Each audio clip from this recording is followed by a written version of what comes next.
times possible, because giving them a little screen time, then you're giving a purpose to their power. You are stating that the power is now needed for the plot to continue, because no means is possible. Like, for example, Kenpachi from Bleach or Escanor from Seven Deadly Sins. The only time they ever show up in the story is when someone needs their asses handed to them. Damn! That goes fucking hard, dude. Definitely way ahead of his time. Oh! Look, Arius! Look, Arius! It's Logarius! What?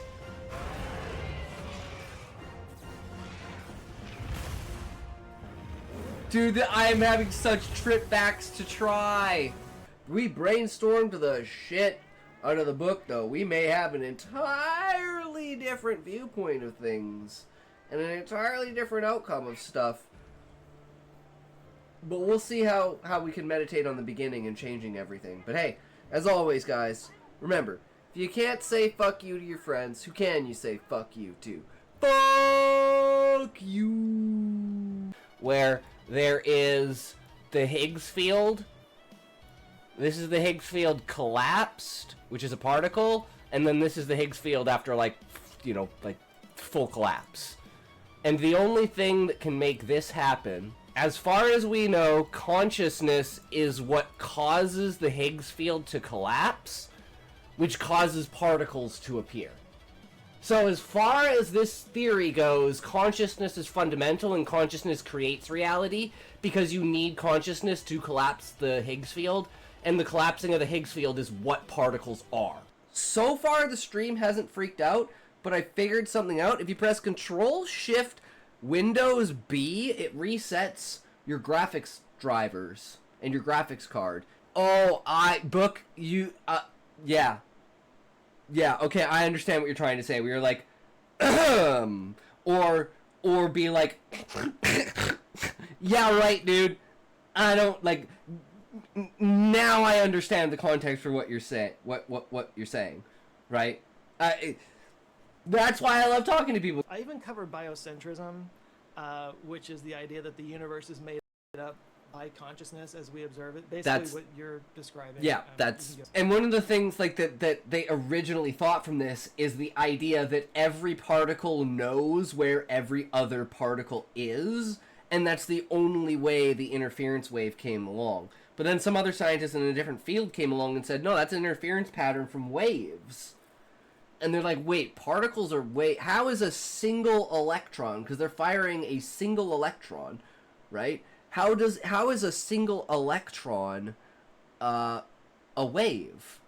It would have to interfere with itself. This story is a prequel to my novel, and it is to show how the Adventurers Guild works. Basically, there is a 12-year-old named Duarte, the main character. His parents own basically a paper company inside of what's called the Crystalline Tree, and it's basically what everyone writes on, and it's made from the pulp of the tree, but the company makes just the best paper because it like lasts forever and it's super easy to use. They also make the pens that you can write on the paper with, so it's like a full monopoly on it, and all of government like bureaucratic stuff is all written on their paper, so they're like super insanely rich, off the walls, like, you know, top of the fucking tree. Thanks for sticking around, thanks for hanging out, I fucking love you guys, you are fucking awesome. And of course, if you can't say fuck you to your friends, who can you say fuck you to? Fuck you. Here it is. The Mouse Utopia study was done 30 times in the 60s and 70s, and this happened. 1.9 mice were put in a pen with perfect conditions, food, no disease, lots of space, and then their numbers bloomed, the mouse social structure fell apart before hitting full capacity, female mice became aggressive and refused to breed, male mice became effeminate and lost their sex drive, mice experienced a spiritual death, with them losing the will to live, mice became autistic and lost the ability to follow social cues, And it's like, it makes complete sense. Even in my book, this is literally happening when I'm like, I'm gonna make a utopian paradise! And it's like, oh shit, man. Everything's falling apart. Pretty sure he likes to clip female VTubers. Oh god damn it, Zoink! Don't do that, man. No, man, that's not cool. Subverting stereotypes with characters. So, my main character is a warrior who enjoys magic. He's logical and intelligent, but he prefers physical combat and the feel of the steel because he's ambidextrous and he loves fucking with people with his left-handed swaps. Looking at Expedition 33, you can clearly tell the game is inspired by people that love Final Fantasy and that's super fantastical, like there's like the idea of like, you know, like Skyrim and like Elder Scrolls. It's a fantasy world, but it's extremely grounded, like Lord of the Rings. Whereas Final Fantasy is just so far beyond fantastical in most of its, like, the breadth and scale. And you find that line with someone, and then they say, oh, hey, you know, that's too much for me. And you go, oh, I'm sorry, man, okay, that's the line. And then you don't go near it again, right? Like, there are some people that I do not do the brown around because once I did the brown around them and they looked at me like I was like, what the fuck are you doing, buddy?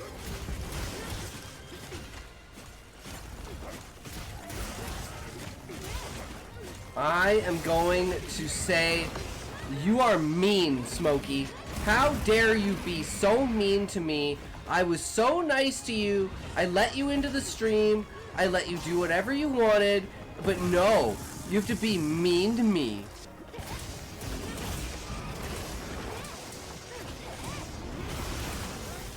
Yay! You guys are awesome. You guys are fucking amazing. You are the reason for everything. Remember that. You're special, you're important, you matter. And, as always, if you can't say fuck you to your friends, who can you say fuck you to? Fuck you! Guys, I'm only racist against racists. Raymond, what's up, brother? How's it going, good sir? Welcome, welcome. We have a new command. Pregnant man, pregnant man, pregnant man, pregnant man. See, my gay percentage is going up. 393%. Fuck yeah. He talks with such a confidence and understanding that people go, nah, there's no way, fuck off, dude, kind of thing. Like, he's a real know-it-all and shit like that. Oh shit, it's my meth dealer. Uh-oh. You better run, Carnegie. You owe him some fucking money, bro. If you an OG of the channel, you getting yourself a copy. Free copy. You'll probably get drafting copies if you guys want once I finish the first draft. Because I'm willing to throw like a couple $100 at that to send out like 10 or 15 like paper copies to like dedicated fans. And this one is only 8,000. Meantime, here's the sort of nice thing to say to a gal, as to which I've said to one, and I'd say that it worked well. A mind as valuable as diamonds and gold, however the heart that fears the Lord is valuable that the world itself, according to me that is. You do. Think carefully. Duart's eyes lit up.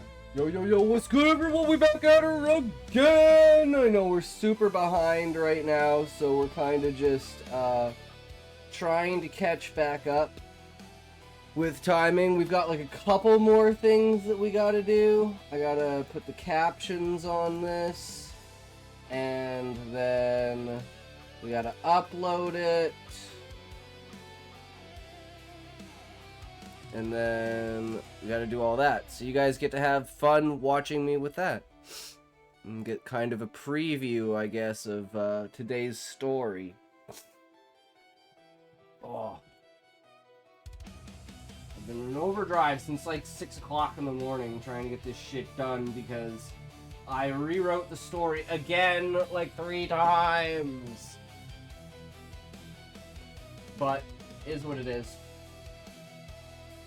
Because the first one was like, okay, I'm gonna do it normally, and then I was like, I don't really like this. I want to do, like, there's not enough interest in the B-roll to carry the story. Whereas before, there's been a lot of B-roll that carries the story. In this case, it's just killing a bunch of shit. Like, honestly, it's this kind of... But it's got a more narrative structure with less narrative B-roll. So it's kind of a flip on before. Because it's basically just a farming video. It's basically just a farming video. So I wanted to make it interesting by giving it a backstory, giving it ideas, giving it the whole point, giving it going back, the loop, and then that kind of explains moving forward how everything's going to work. It's like this whole series kind of sets up this flow of how to expect everything to go. Template, this.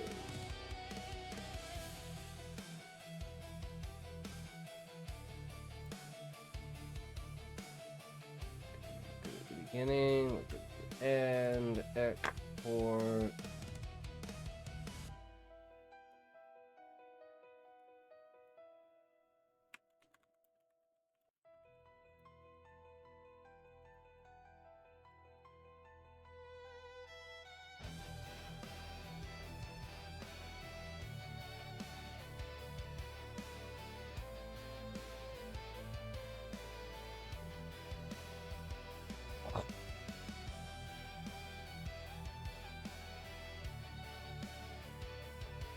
That should be good.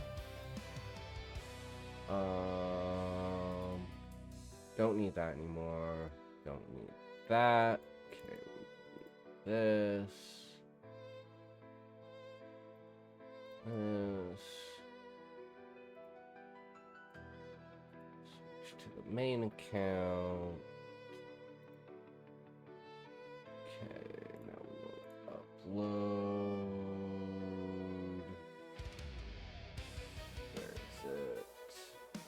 One.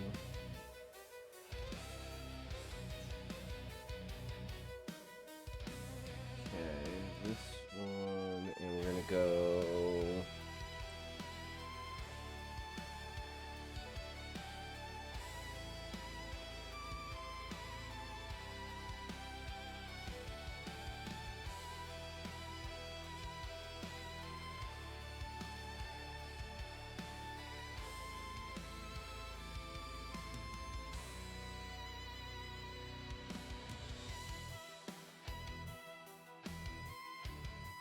If you have a cow, say moo to. Okay, let's see. Just let this hit out. When we grab this, then we gotta pull the short up and then upload that onto the mobile app.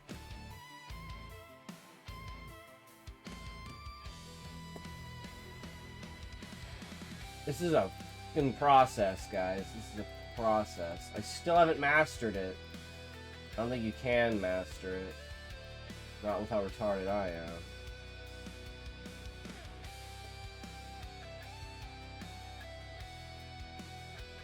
Okay, let's see if any of this is worth...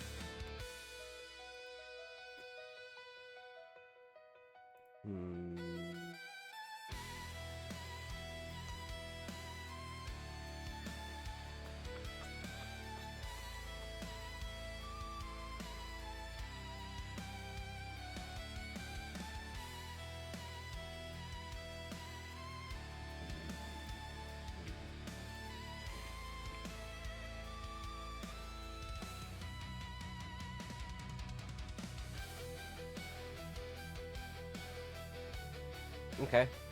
Okay. That'll do. That'll do.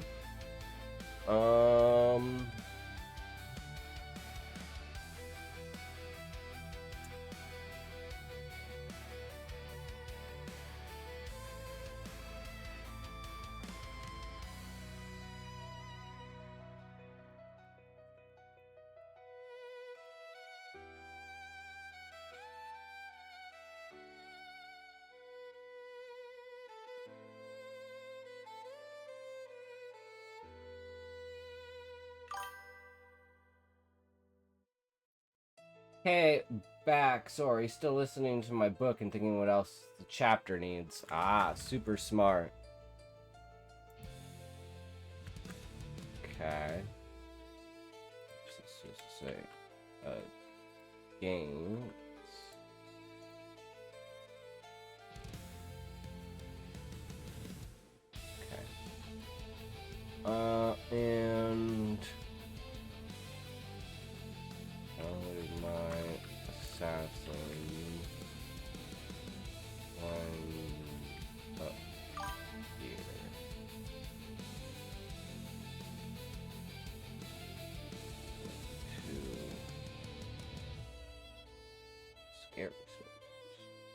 this one's shit, but so is the thumbnail that's gonna go with it, so it actually works out pretty well.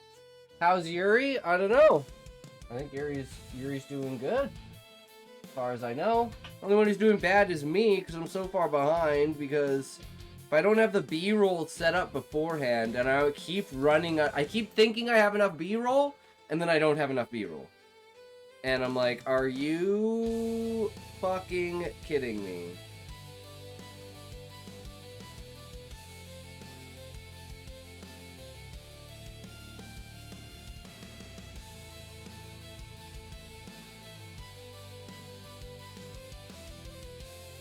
Do not drink water. Do not leave your seat. Do True. not move your feet. Do not stretch. Do not go to the bathroom. Have another toke.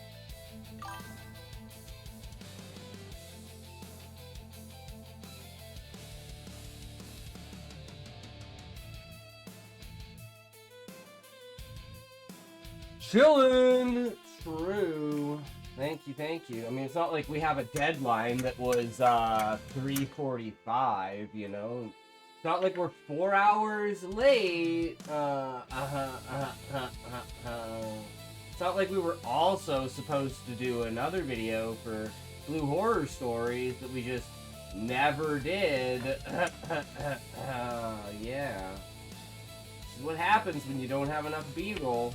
And you can't just fake it, even though I did, because I lost half of my fucking nightmare playthrough. So again, this comes back to like the beginning problem where I had, where it's like, I'm like rerunning stuff and like trying, so like I have some blooper bullshit in here that I tried to make light of the fact that I lost all of my fucking footage. But Act 2 should be fine. I just haven't completed Act 2 yet.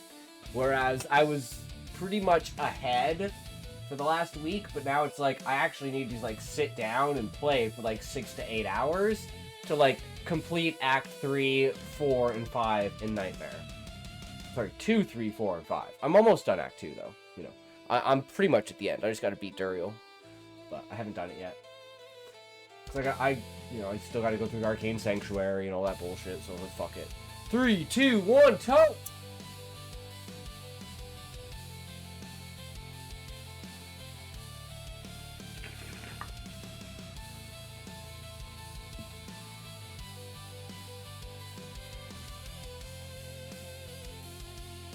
I did find some good stuff, so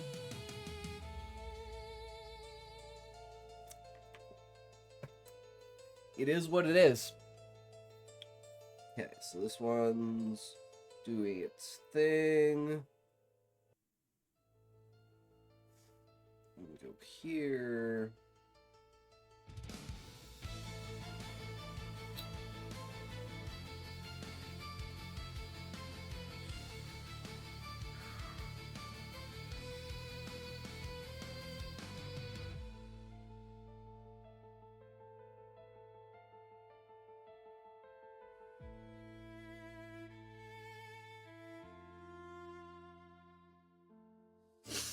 Come on.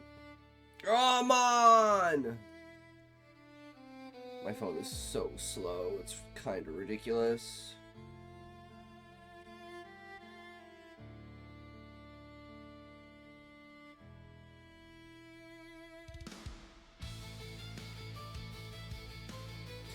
Literally, like, nope, okay, well, I'm starting over then. Start from scratch. Here we go. Load, motherfucker! There we go.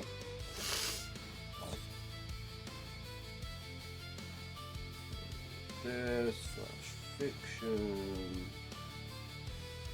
Everything else should be good. Then we just do everything here. Okay, that's done. A/B testing. Get this out the way. Here, grab the thumbnail. This is 1, 2, 3.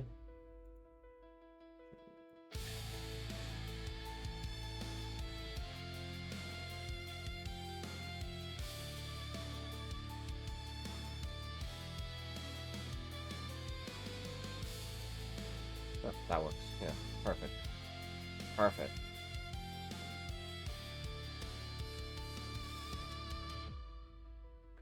All I need now is to find someone who can actually make fucking thumbnails. Then I might actually be set. Yo, what's up, Smokey? You know it doesn't work if you like, capitals are important. It's a capital T, everything else is minimized, like lowercase. But how's it going, Smokey? We're literally just throwing our Diablo video out because we're retarded and we're so far behind schedule. It should have been out 4 hours ago, but we're not even done yet. Coke War! Oh, fuck me. You did it again, you fucking idiot. What are you doing, Smokey? Jesus Christ, bro. Get your head out of your ass. I'm retarded.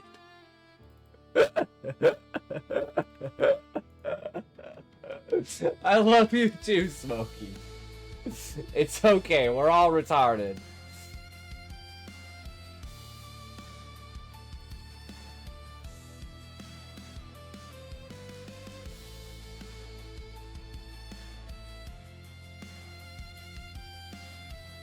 Do not drink water. Do not leave your seat. Do not move your feet. Do not stretch. Oh Do not God, was that two? Another toke. Is that two back to back? Like, what the fuck is this? How did that even happen? I don't even know what to do. Or did Smokey's not work? No, Smokey's work with bot rigs. Or is that the old one? Oh, I might be retarded. That might be the old one. I'm like, you redeemed another one, Turner? I mean, it's possible, right? But I haven't seen him actually talk in chat, so maybe I'm retarded. I don't know. I'm so far behind right now, it's just not even funny. Okay, that's done. Yay. Okay, now we take this. Take this, go like this, take this.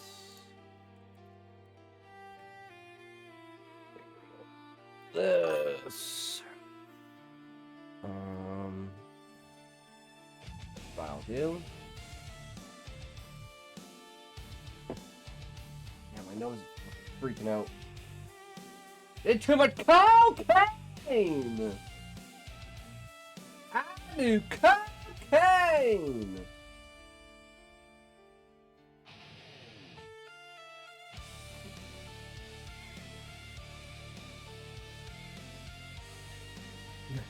Have that tissue. For 100 bits, I will email you my tissues. How about that? Okay, Smokey? For $100, you can subscribe to me emailing you my tissues. 3, 2, 1, toke.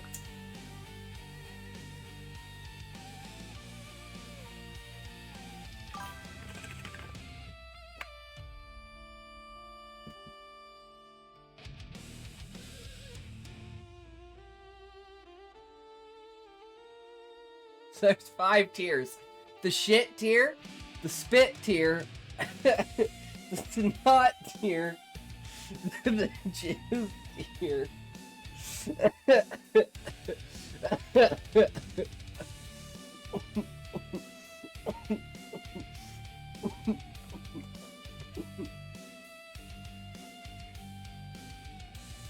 And the scam tier, which is it's basically just tissue. It doesn't have anything on it, but it's like the mystery tissue, but it doesn't have anything on it. And that's the one that you promote. Now you're making bank. now you're destroying, you know. Okay, what do I need to do? Hold on, what do I need to do? Okay, I need to take this description. I need to move it over to the short. I need to make sure this is at least a decent title. Okay, it's a good title. Now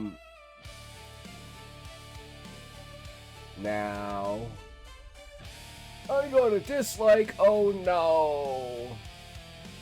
Black Killer. Yeah, that would make sense why someone would dislike that. Sounds about right. I mean, it's just it's the name of a fucking thing in a video game. Get over it.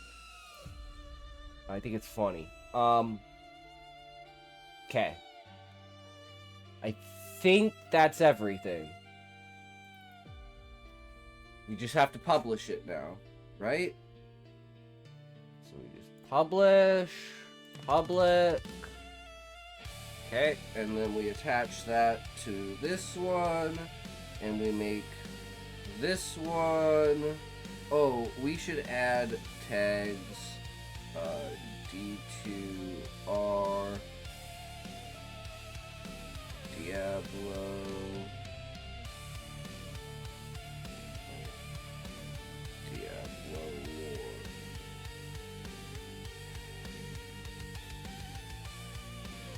That's not very hard. So Diablo stories.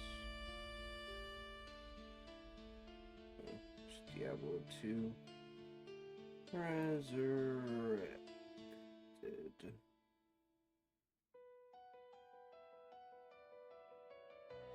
Okay, that'll do. Save that.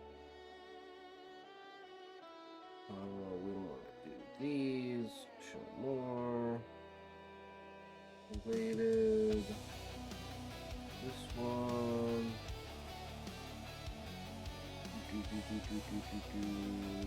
Okay, can't do that there, so we go back to this one.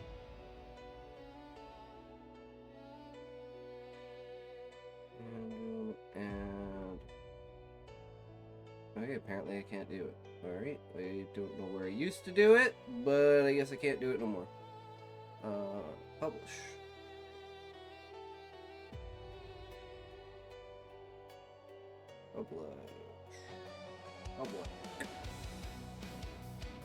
Okay, it's out.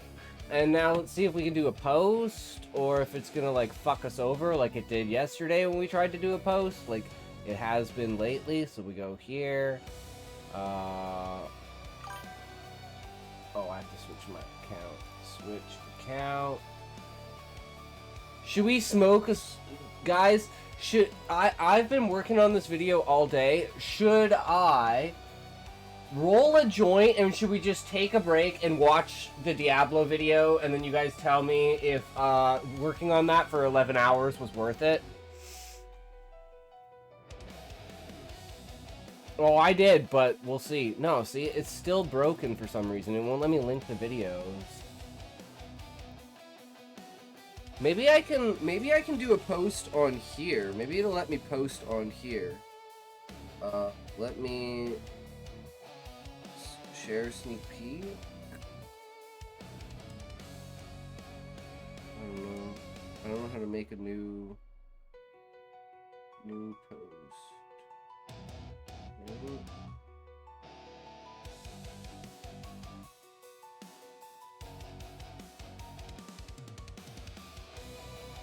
Yeah, I don't know. It just doesn't like me. Maybe I can do it here? That's not what I want. I want this. Dashboard.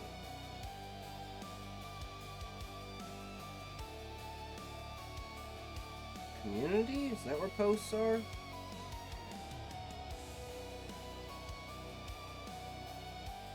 Okay, but it isn't. There's like nowhere it's like. Create a new post. Wait, create? No, that doesn't work. I don't know. I don't know why it's not letting me.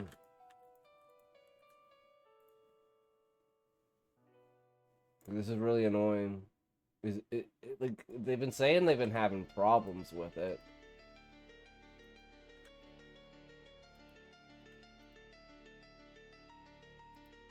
Maybe we can make one and we can change it. YouTube's kind of fucked up though. Whatever. Check out the new Diablo 2 story. Don't miss Jill Bumo's secret cow level misfit. Okay, now edit. Is there nothing else I can do with it? If I go to edit this, like, let's say, like... Maybe I can just take the link. Can I do that? Okay, if we just go here. Let's do this for now. Pause that.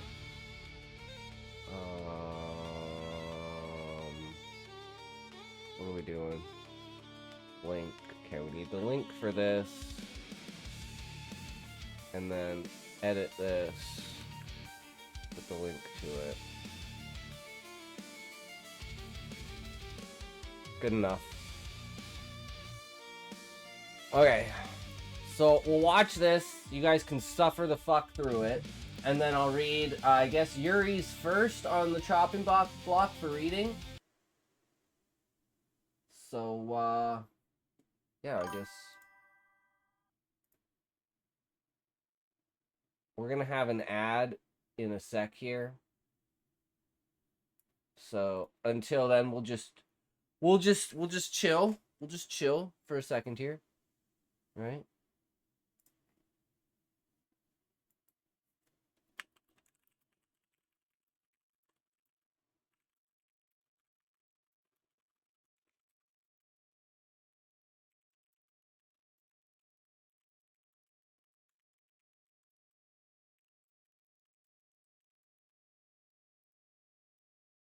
Wait, do I want to drink with my fruitcake?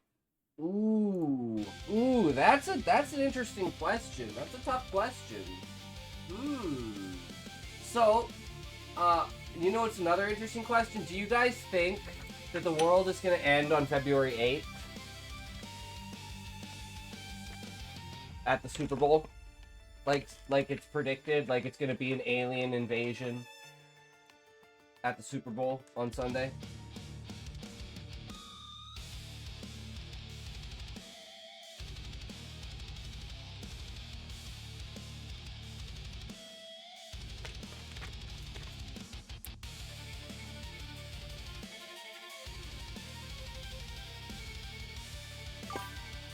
Your brain worries me, Scotty. You sure you don't also have faulty wiring? No, I just love the fact that people... It's like when the people predicted the rapture.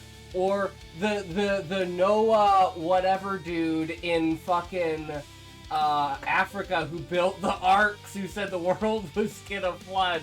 Whenever people predict the end of the world, I always love to poke fun at it because it's so fucking ridiculous. But I mean, hey man, so the Epstein files. So like, fuck man, we got all this shit coming. I just think it's funny. That's what everyone's saying. Oh, it's gonna be World War III on the February 8th. Oh my god, there's this whole thing where February 8th is gonna be it. It's like, oh my god, shut the fuck up, guys. The world, people have been predicting the end of the world since the beginning of the world, and they will continue to predict the end of the world until the end of the world. And maybe someone at some point in time might be right. But man,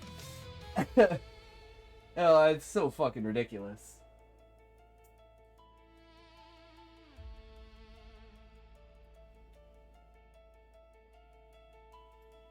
So if there's anything in there, Turner, that makes you think that I'm serious, I'm not. I just love to talk about these things because of how ridiculous they are. It's like, okay, these are the standards that if you wrote this into a story, it would be unbelievable, and people would just say, no, that's dumb, fuck that, you know, and they basically walk away, because it's like, you can't get to that level of suspension of disbelief, right?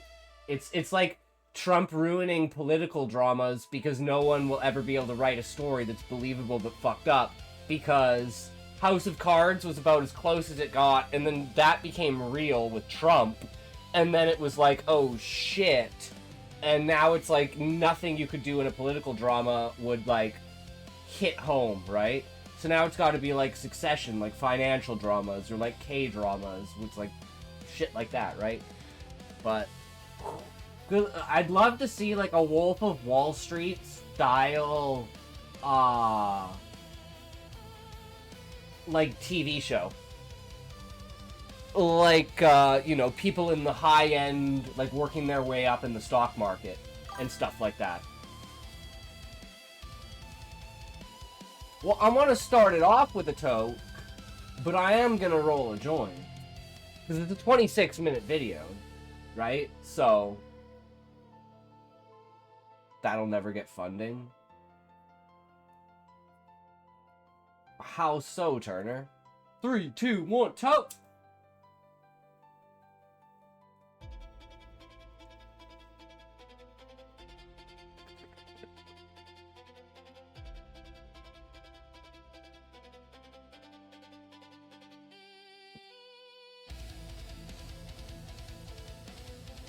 Nah, I don't think so. Movies are just movies, man. I hate the fact that people are like, oh, fiction has to reflect reality. It's like, no, bro. No, it doesn't. And in fact, it shouldn't. It's fiction. The whole point of it is to be made up.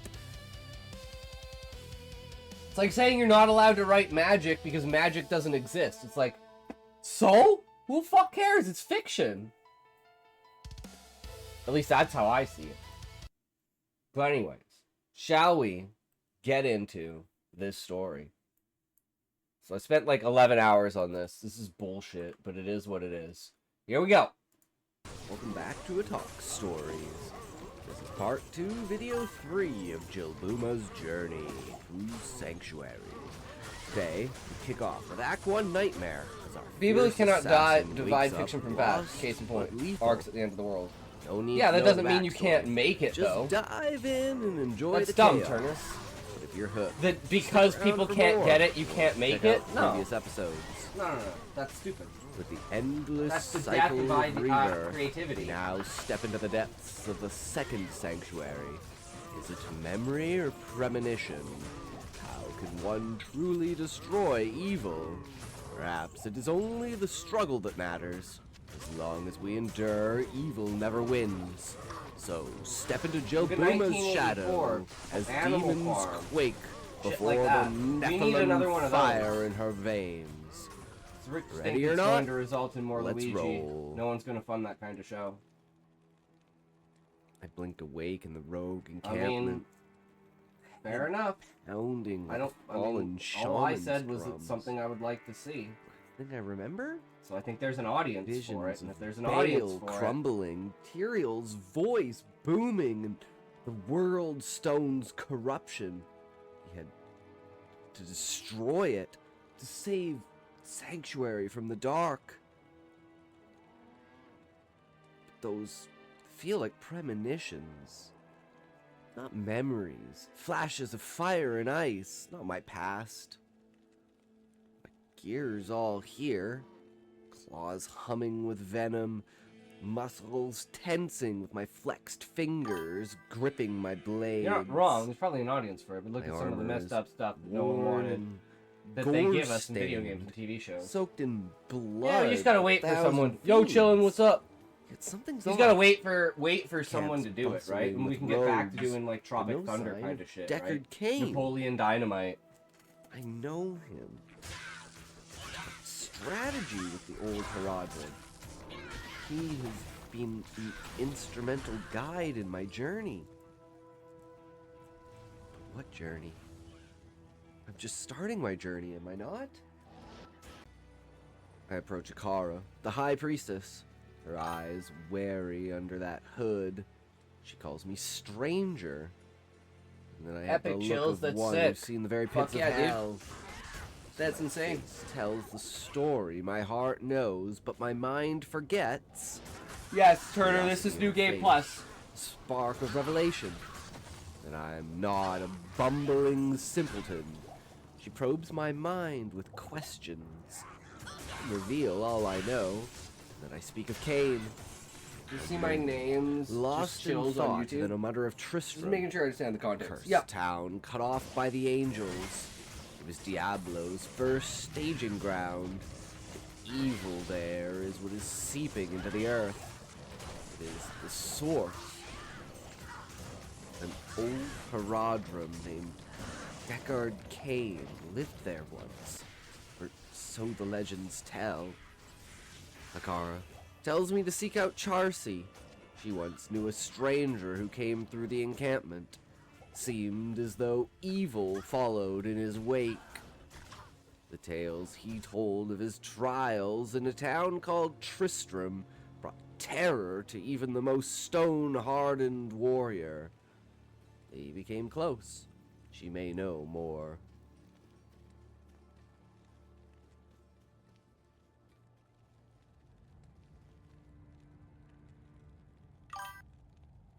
Tojabuma. Charcy Just deja vu of the eyes last my claws time loops and different and all of difficulties. my equipment. Yeah.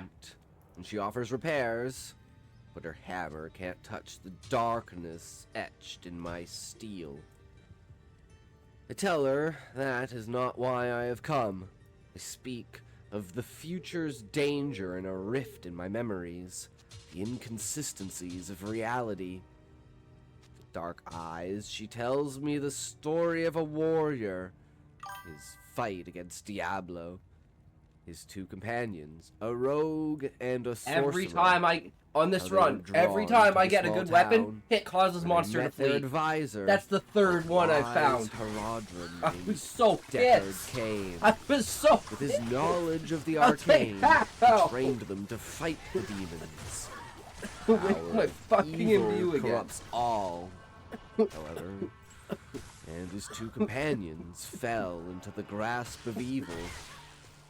Soon after, the town itself was split from sanctuary, from the very plane itself by the Archangel Tyrael.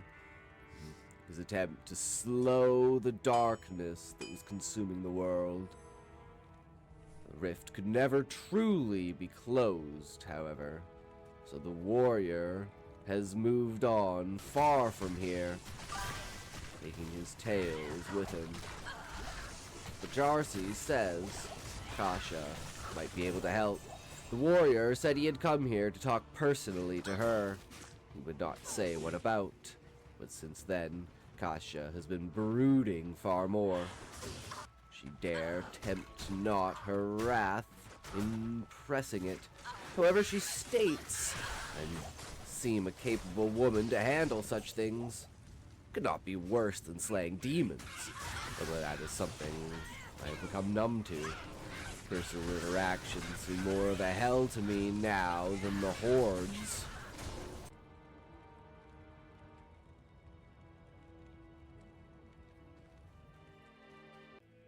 Memories return of times past and conversations of comfort and peace. I play the visions, and with a twist of meaning, I have her in the palm of my hand. A comforting hand on the back, a trifling anger on my face. I listen to her unravel the tale. The warrior, who now called himself the Dark Wanderer.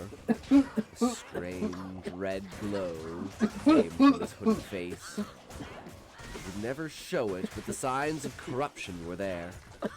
Even still, a holy presence cloaked him in light. His demeanor and the taste of sadness and regret in his voice brought a stillness that could not be measured.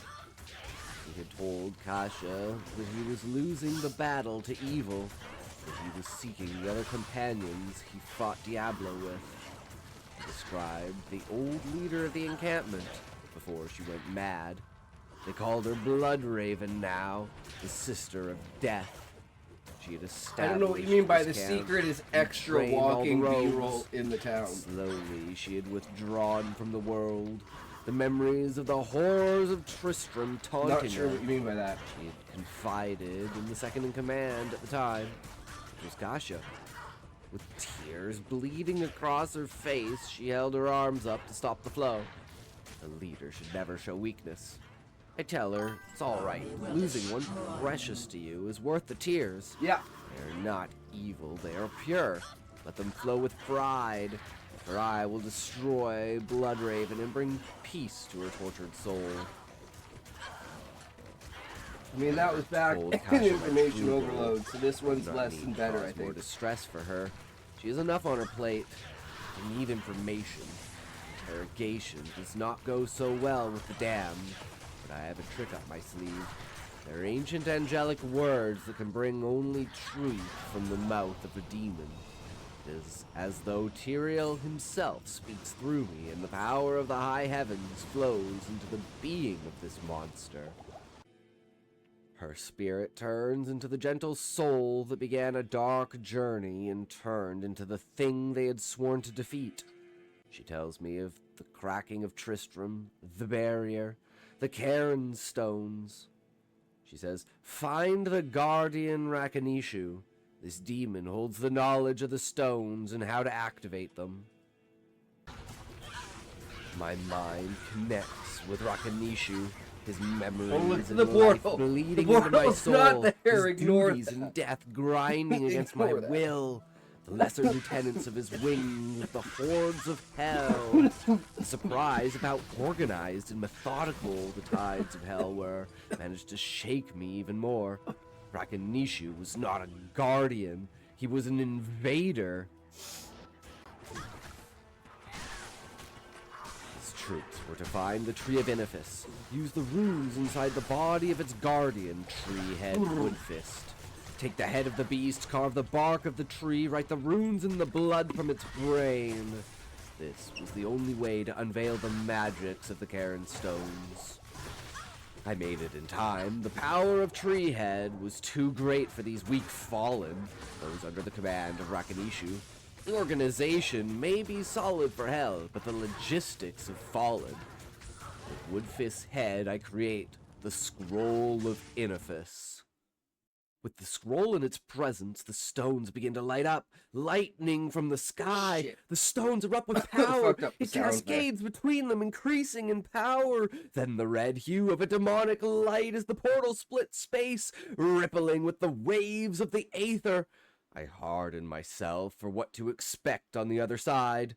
Visions of hell crash into my mind, preparing me for this endeavor. I take a deep breath and step into the portal. I see it, a cage hanging from a pole in the city square. The broken and teetered ramshackle buildings burn in tarnished flame. I rush through the enemies. Am I too late? The cage is empty. Have I already failed in my task? A moment of introspection. A moment too long, and the hordes encroach and the wails of death sting my ears. Mighty roar and the sound of a hammer striking earth. The ground shakes as I clear a path of the monsters. There he stands, arms hulking and bulging muscle, skin tattered, green, bile and These pus seeping videos from every limb. make me feel like I'm getting Blows cursed only by hung you. to him from the grease and grime and gore that clung to his being. It layered him in a demonic hold. How do you know I'm not, Yuri? A flash of a conversation, a sad look of an old man, a friend lost to darkness, memories of Cain. Is it the future or the past? I no longer can tell. All I know is I must lay his soul to rest for my friend, for Deckard. This cannot be. My eyes lie to me. No, he shouts and raises his weapon. I recognize it. A unique. I gave it to him. In some distant life. Azrael. That is his name. Or at least, that was his name. It pours forth from my lips as my heart beats loud in my chest.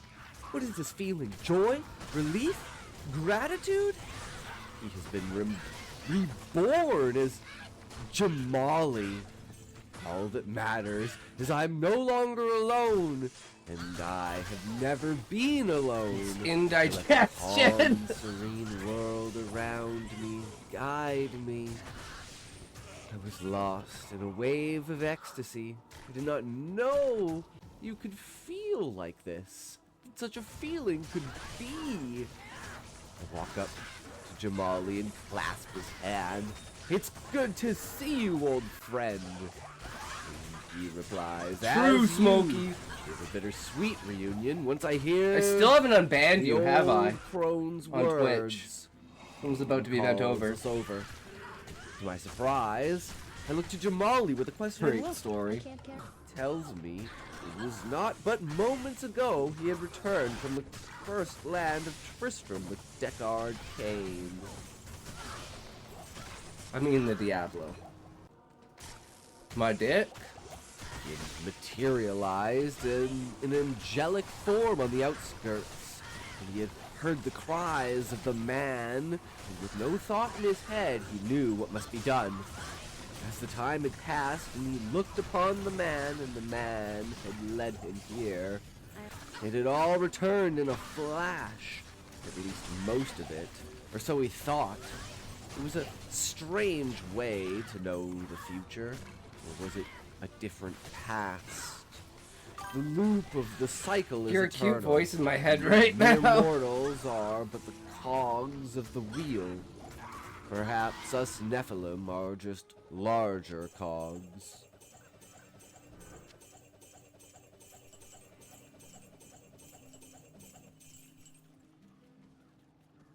There was a dark and solemn look on his eyes as he reached into his cloak and pulled out what appeared to be a piece of wood, a stump of some kind. Deckard's eyes grew dark as he explained. Wirt's leg.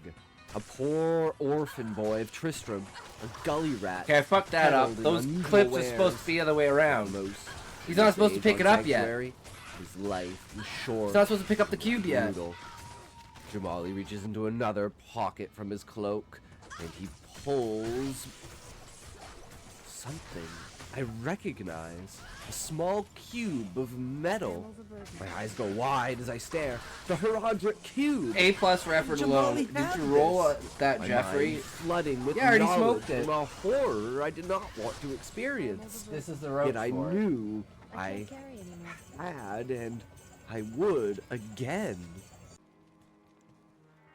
Jamali told me he did not understand how he had this information. Too bad. All he knew was it came from the high heavens themselves. He was a messenger angel sent to relieve the Nephilim with backup as the tides of war were turning against heaven. Chat, did he smoke a J? More than the Of course I Nephilim, did. but less than a man. He was true and honest, a being of no compromise. I would stand with him. What was on the other side, he could never have imagined. Yes, please tell me the lore about the secret cow level.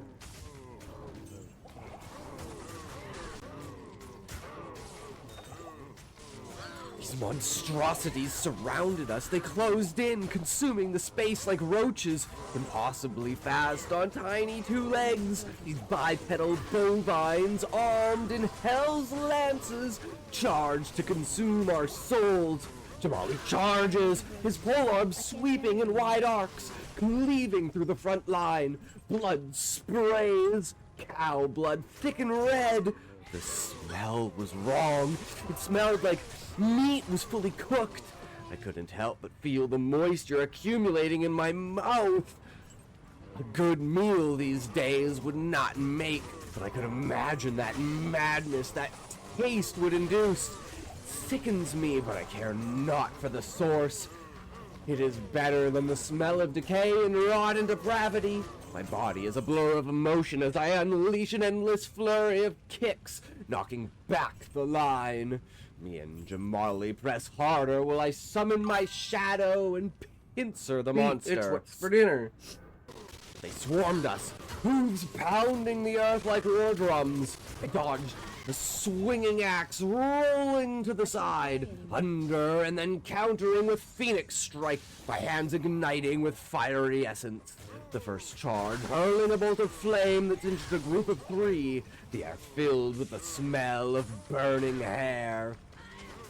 Now the air was becoming a pit of death, as if the very space this place inhabited was staled with the end we brought these beasts. My kicks rained down.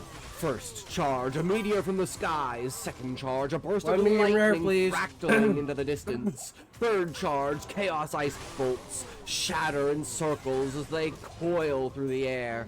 Fused with the charges of Tiger Strike, the Phoenix Strike physical hits unleash a wrath unlike these foul beings could fathom. Jamali was holding his own, his smite aura keeping our damage flowing, but a particularly massive bovine, perhaps their king, with horns like scythes, barreled toward him. It swung its halberd in a deadly arc, grazing his shoulder. Blood welled up, and he grunted in pain. I sent them potions to sustain him. We are in this together. It takes only a nod to convey all I need. I leapt, my boot connecting with his jaws in a series of rapid kicks. 1, 2, 3, the force lifting it off the ground, and as it fell, I drove my heel down, cracking its skull. It collapsed in a heap, golden items spilling from its corpse. Jamali nodded his thanks, wiping blood from his brow. Our breaths growing ragged. As the day drew on, it seemed like days more we were trekking across this plain. Nothing but endless demonic cows, the high-pitched moos as they charged and died before us was not lost on me. It felt they were calling for help. Was it from us or for something else? If we had thought that what we faced before constituted a king, we were sorely mistaken. Surrounded him like a pedestal, their moves like orders in a rank and file. They circled. Jamali's thrusts holding them at bay by darting and I really want to dashing, calculate the amount of collapsing beef the that front made a line. cow The produce. king mooed a mighty call as he entered the fray. Sparks flew, blood splattered, metal clashed in ancient sounds of battle. Cries of death surrounded us as we pressed onwards, the true strength of will showing through as our bodies were failing. But we continued, muscles burning in exhaustion. We stood at the last knot, but the king between us. 3 on 1, the way I always like it. Odds best for my survival. I guess our survival. My mind was still foggy of the details, but the companionship shared through combat is one of a kind. Soulmates, bound by blood as we were. We circled the king, mirroring his troops' Awesome. movements. I have no idea, Scotty. 3 on 1 is kind of odd. He sweeps his axe in wide arcs, covering all distance he can. I sink into the shadows as I break through his defense. Clash of arms with Jamali, and I'm inside his range.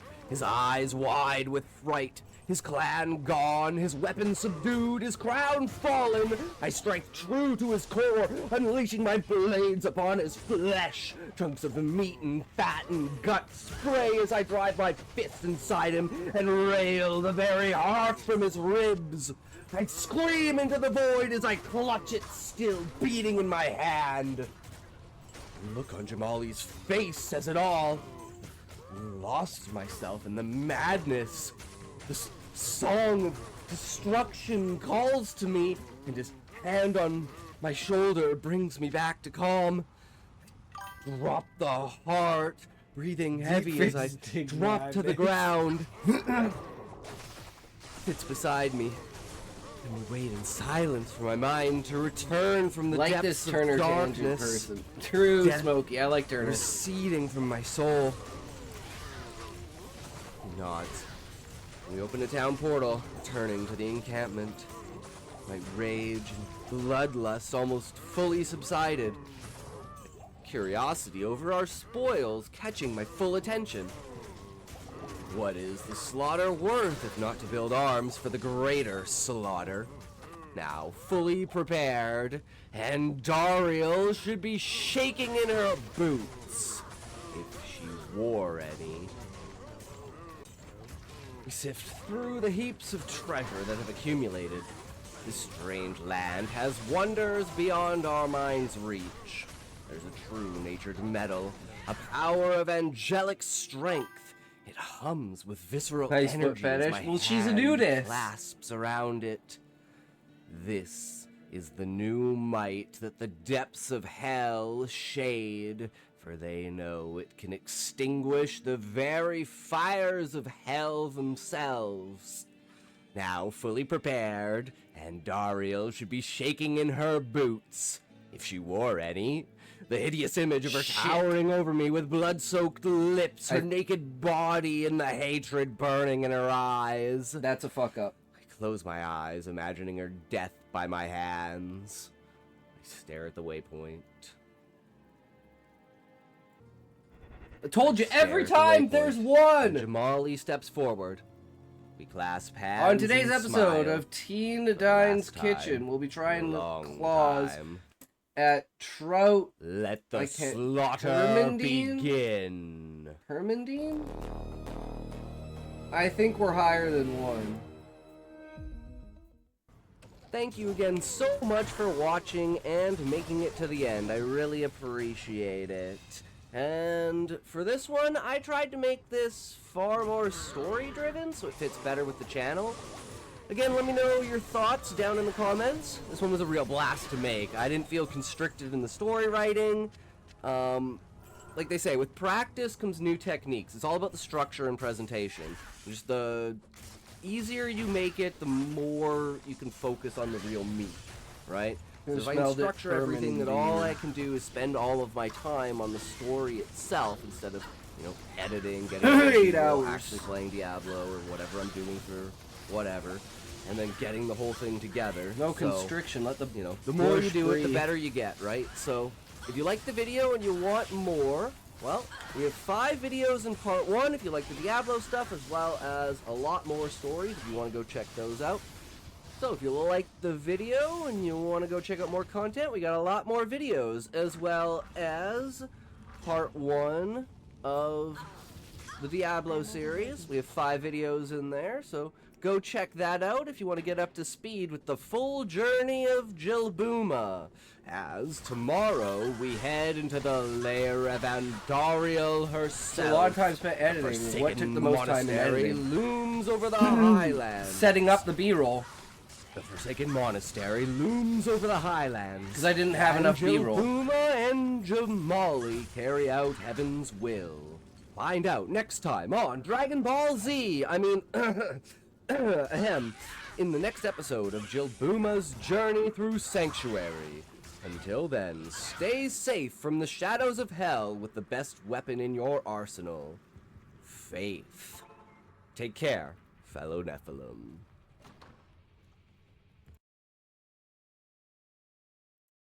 Yeah, another video down. Easy peasy, right? Easy peasy, right?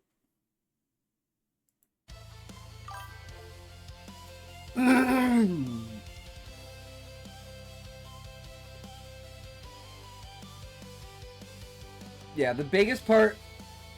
Scoozy. Ads. I need a drink anyways. Fuck, man. That joint did me in.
What's good besides the sad? Yo, what's up, Blessed? How's it going, brother?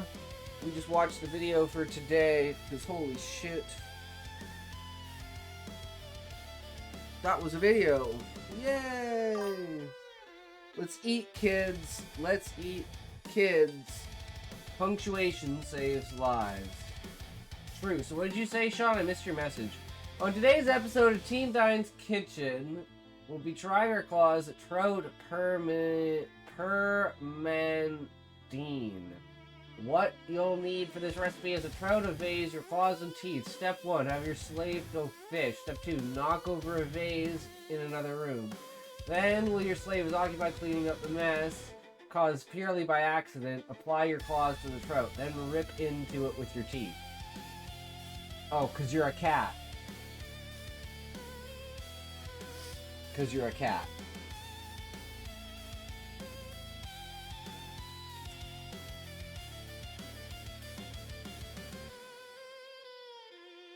Don't do it.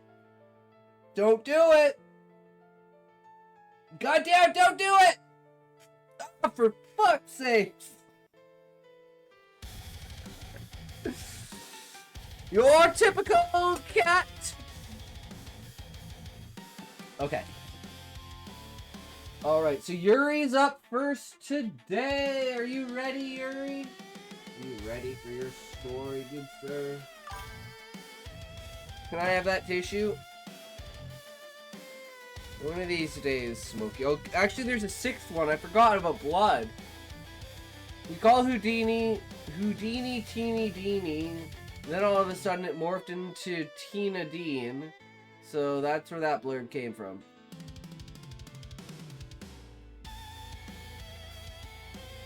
Interesting. Alright, we got chapter 15 here. Are you guys ready? 4! I hope you'll have a horrible life. So we're past, I guess, didn't you read 14? Did I say 14? Sorry, we're on chapter 15. There's also fillet of mouse in a wine reduction.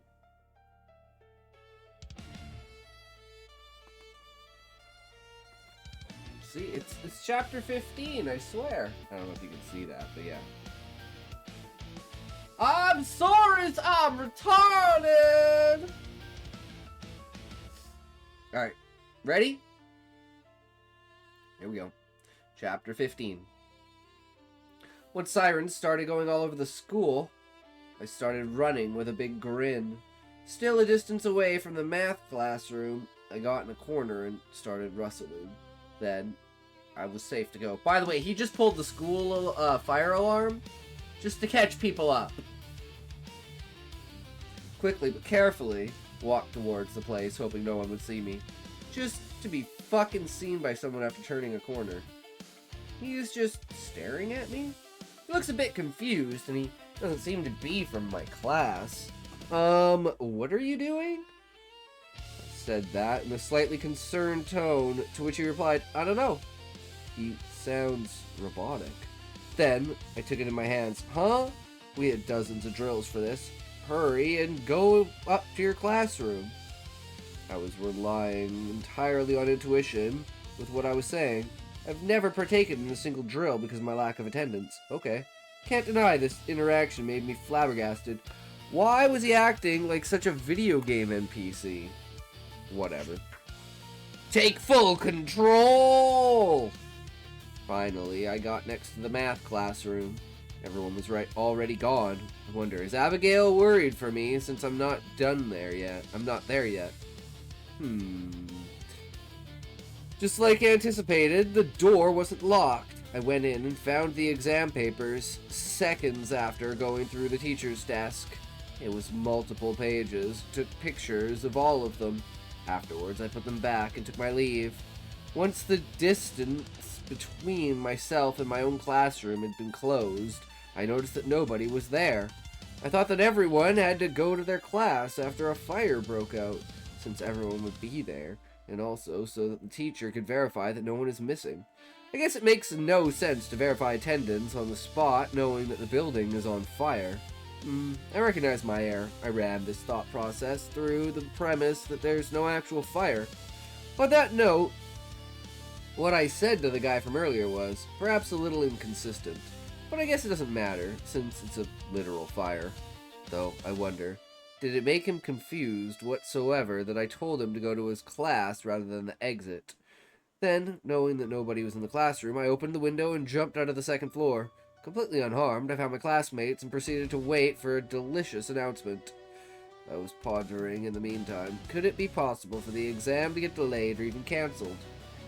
If it gets delayed to a day other than this, then it's probably not unlucky for the math teacher to change the questions. I need the exam today.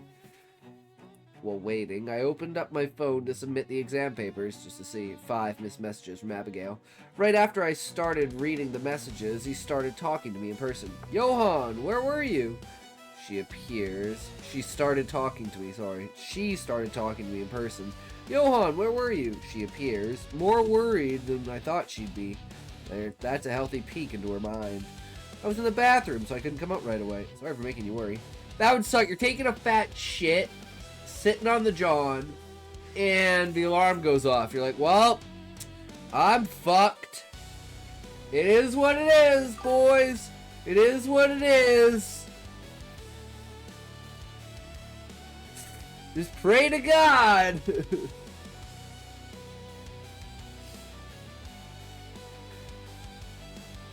Looking relieved, she said, "It's okay, but if something like this happens again, you could text me, you know." She seems to feel pretty close to me, this girl. Is it fair to say I have a monopoly on her feelings? Already?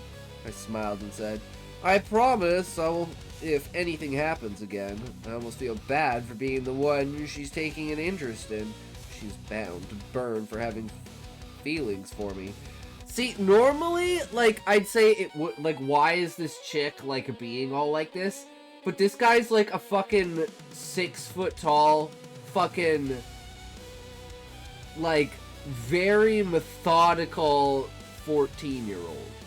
So he's probably also slightly good looking, so it's like, he's got pretty much everything going on his side, and he appears to be, like, you know, just nonchalant. And she's like, oh my god, notice me, oh my god, notice me, oh my god, notice me, and he's like, leave me the fuck alone, bitch. And all she wants is the attention. Fire trucks were showing up, and then they started taking our attendance. Afterwards, I told Abigail that I wanted to check up on Kai. Thanks to them checking everyone's attendance, I knew exactly where he was. While moving towards him, I noticed the student from earlier that I ran into. He was looking at me. I decided to delay my interaction with Kai to come up to the guy. Hey, I guess you managed to find your classmates then. No, they weren't there, so I just left the school. Oh, I see. Well, I'm glad you're okay. Then, sounding like he's about to say something, he paused for a few seconds, and thanks for earlier. I was definitely out of it, so you actually helped me. What is he, a fucking stoner? He sounds robotic again. No problem. What were you doing there, though? It's a bit far from the classroom, eh? Yeah, Then he got closer to me, a cheeky tone. Very quick giggle, he whispered to me. I was actually smoking in the bathroom. Ah, yes, I called it. He was fucking smoking. Probably, he's gotta be a fucking stoner, right? Couldn't resist replying that in a slightly disappointed tone. Well, I won't tell anyone. You can count on me, I guess.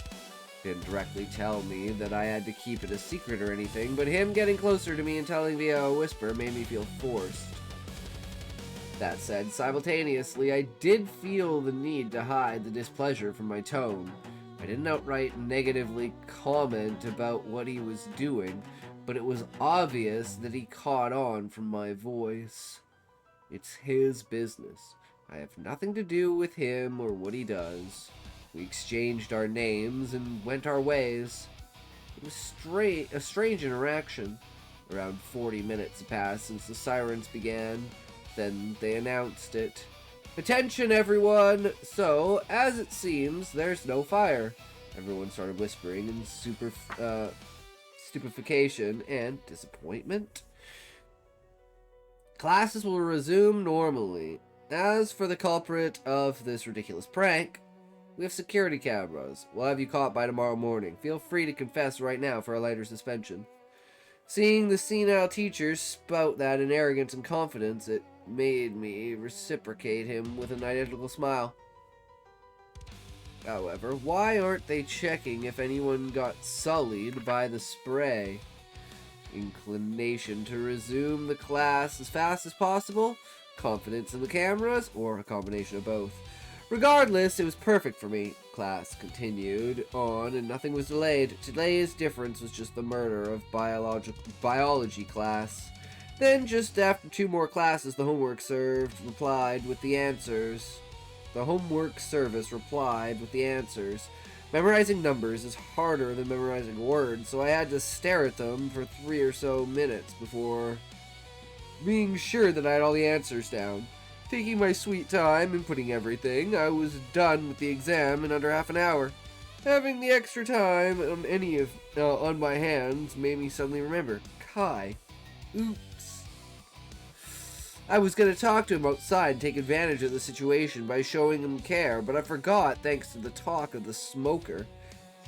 Thinking about Kai makes me remember another thing.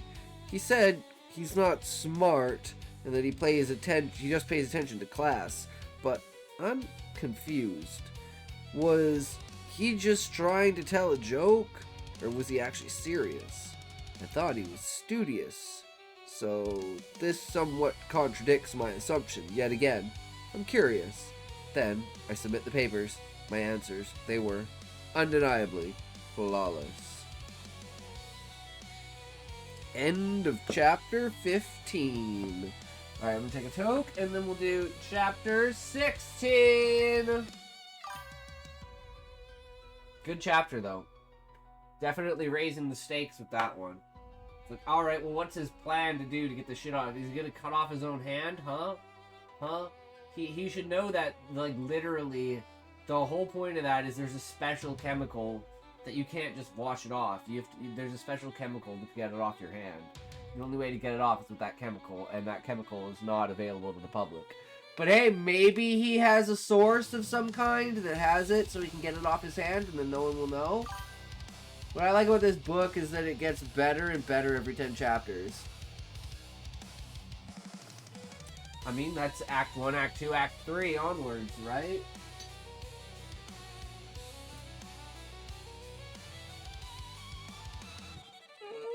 Oh, Jesus. 3, 2, 1, tote!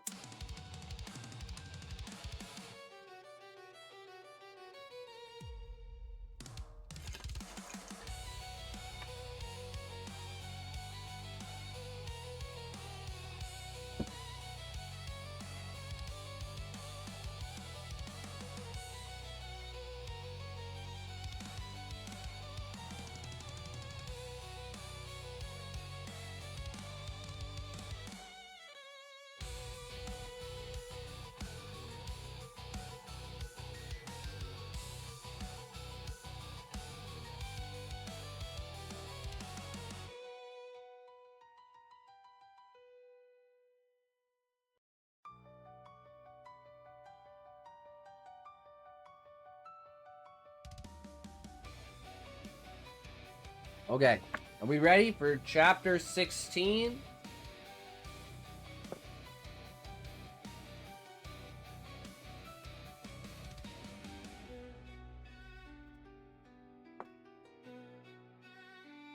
Best way to assign Sean as a perpetrator. The easiest way. Oh, Sean, no! I guess I'll have to sneak in after the next class was over. Hey, Kai, can I ask you something? Without any hesitation, he replied to me naturally as if we were friends. What is it? Would you be up to help me study after school? Oh, today? Nope, tomorrow, if you're free. Sure, I guess. What subject? Every. Huh, didn't you do really well on the history exam? I did, but I'm not very good overall. Kai then made a sigh and with a smile. Okay, let's study together then. Afterwards, quietly. Yay! And then...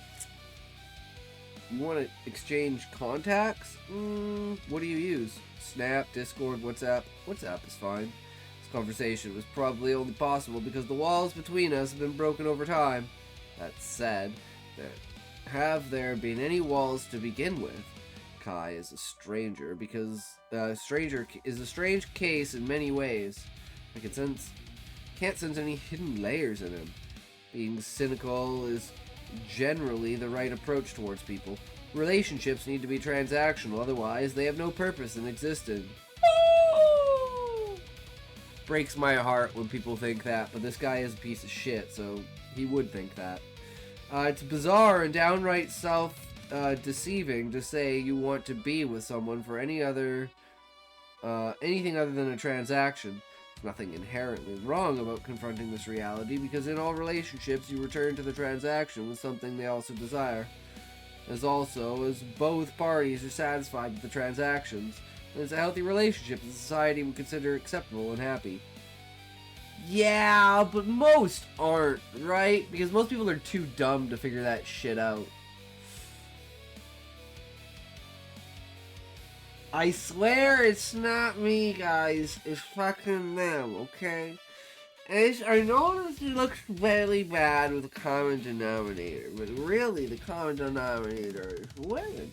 Because you look at my relationships with dudes versus my relationships with women, my relationship with dudes is great. My relationship with women, ooh, is bad. I like how Johan makes you have all these thoughts.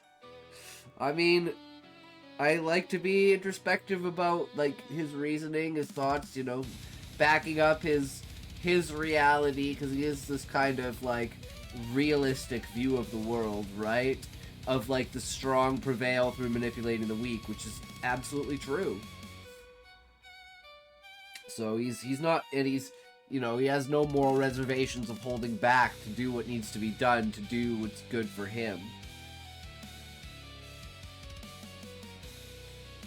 It's bizarre and downright self-deceiving to say you want to be someone for other than a transaction.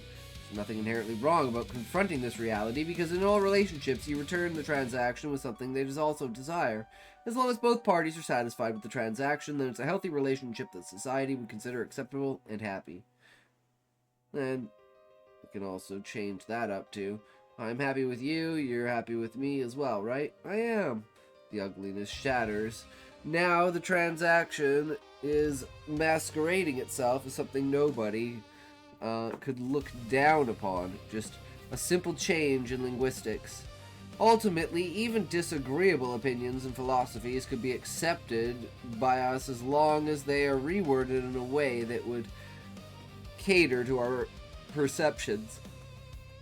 Yup. Yup.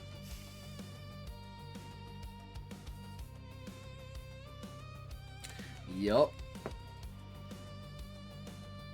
You're unhinged animals, ready to snap the moment anyone presents things in a way that doesn't sit straight with us. We'll find ways to disagree with things we agree with, as long as the presentation is done in a way that triggers us. This is exactly why you can become omnipotent if you understand how to present your speech. Charisma is being able to convince people. Once classes are over, on the way home, I stopped to get a couple of energy drinks. The cashier wasn't the morning one. This time, it's an old lady that should be convinced that I'm over the age of 18. In America, we're really lax with energy drinks. In most places, you don't even need to be 18 to get them.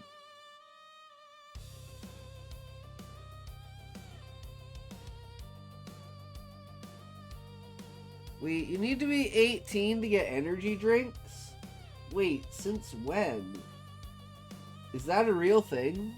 Or is that just in your book? In a lot of... What? Really? Holy shit. That's fucked up.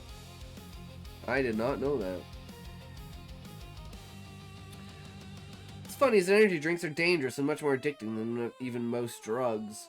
I actually never directly told this cashier that I'm 18 or older. She's been casually selling energy drinks to me without a sign of suspicion. So I grabbed a bottle of actual alcohol and went up to her. You need to be at least 21 to have this. In slight confusion, I looked at her and, I've shown you my ID before. After saying that, immediately I put the 2 energy drinks on the desk. This cashier has been actively working here for months, so she definitely remembers my face. The awkwardness of not remembering that your regular customer already showed you their ID is unpleasant. Oh, sorry. I giggled and then, don't worry about it. On the way home, I sipped on the energy drinks and remembered Andrew.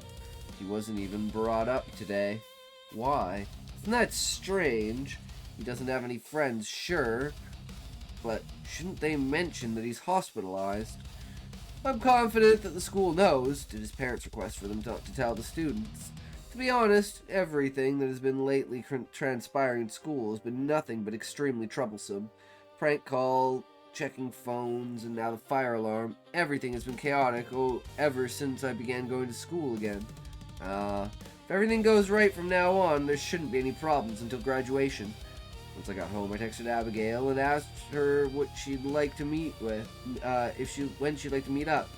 We agreed on a time and also set in stone some places we'd go to. A couple of hours of free time. I took a shower and prepared the clothes before indulging in the time I had to spare. When it comes to all responsibilities, I always get them done right away instead of procrastinating until the last minute. Oh! That's not me at all. I'm a massive procrastinator.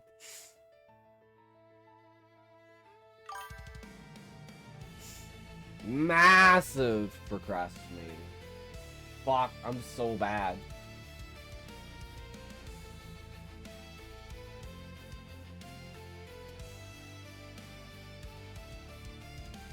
If I don't, that then continues bugging me, and so consequently I can't focus on my own things. At ease. I prefer feeling at ease. After everything was ready, I spent the spare time entering giveaways on Twitter. I could approximately enter 200 or 300 giveaways in just an hour. The probability of winning is high, given that most of them have around 1,000 entries. The money I have for food is negligible when it comes to investing into anything. I'm in need of a substantial win, and only then I'll be able to actually start going somewhere. And finally, Abigail and I had met up. Right after seeing her unintentionally, I let my eyes run away from her, while simultaneously appearing as if I'm trying to suppress a smile. In the corner of my eye, I could tell that she enjoyed that she genuinely seemed to love this kind of shyness. In a really gentle, quiet, yet seducing voice. Johan? Then I looked at her and gently replied, She got just a little closer. What do you think?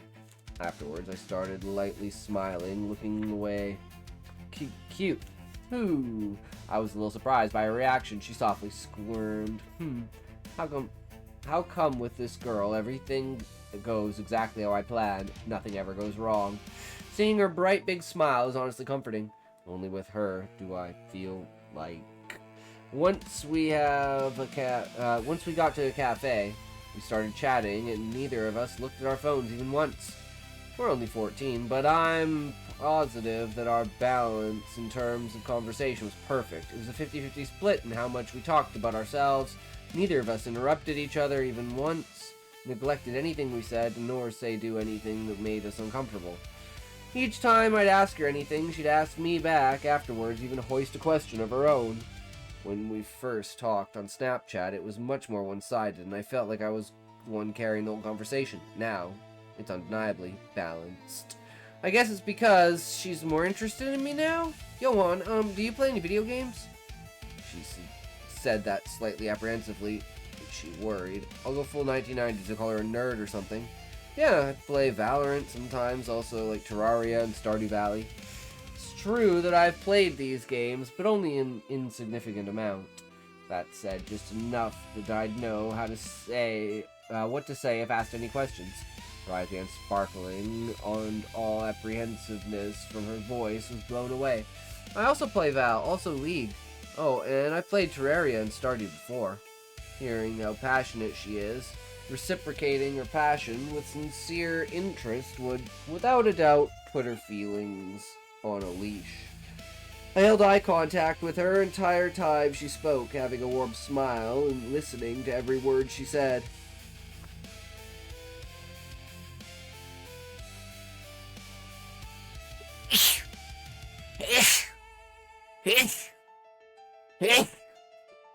Yeah.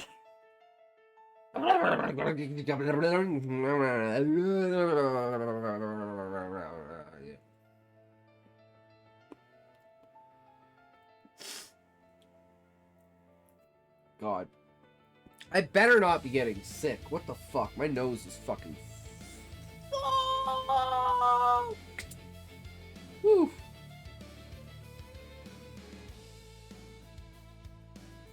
Then I excitedly want to play something together.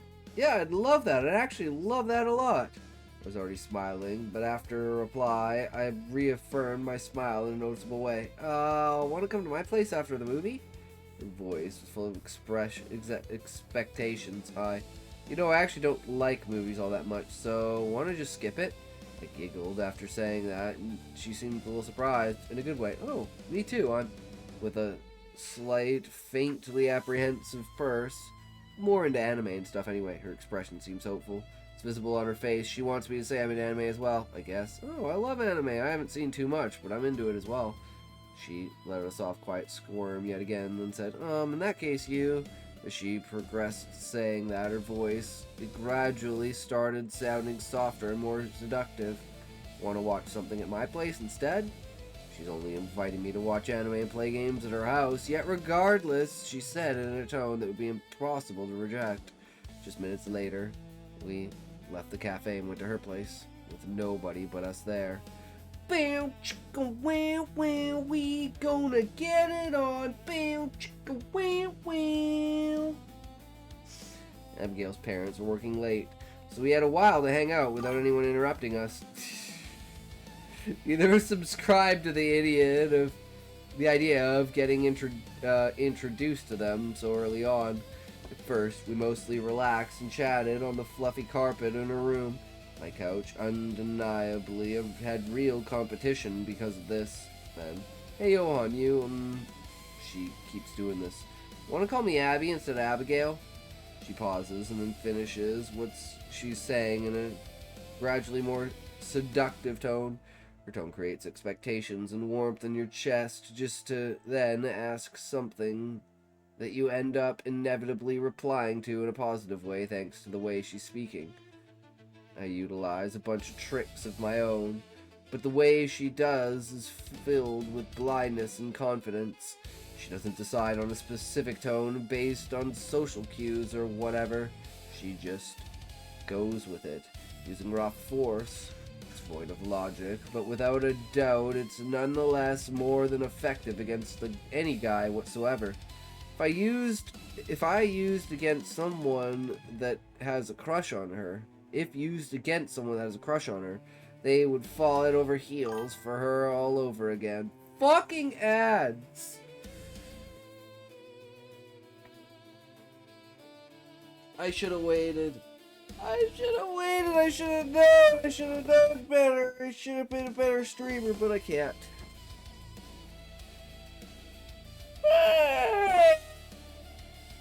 Excuse me.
The ads have come! I hate ads.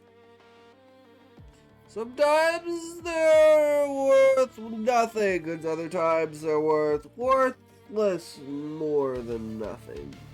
But always they are worth little.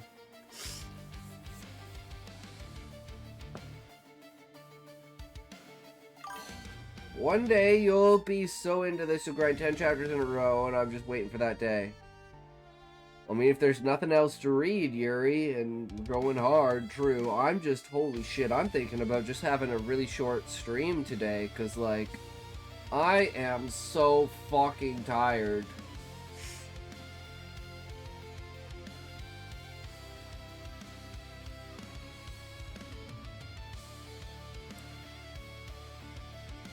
Tell you're tired, yeah. Oh, it's been a long week. Okay, it's only Thursday. I got 3 more days, but whoo, it's a long day. Should make him toke. Yeah, let's take a toke. You know, see the good thing about toking is it's like they're like, oh, it only gives you energy for a short amount of time. It's like, yeah, but my energy's at -10, so it brings me back down to like a -2. So I just gotta keep toking to make it that like -2. Because I'm already way below that threshold. So it's like, holy fuck. Dude, scoozy.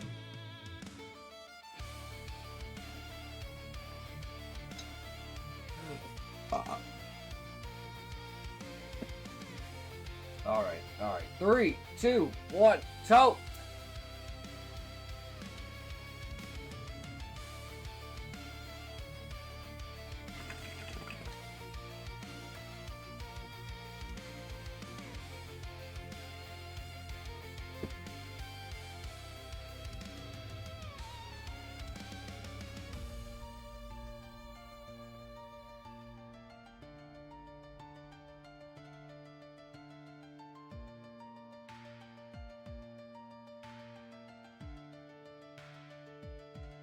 Okay.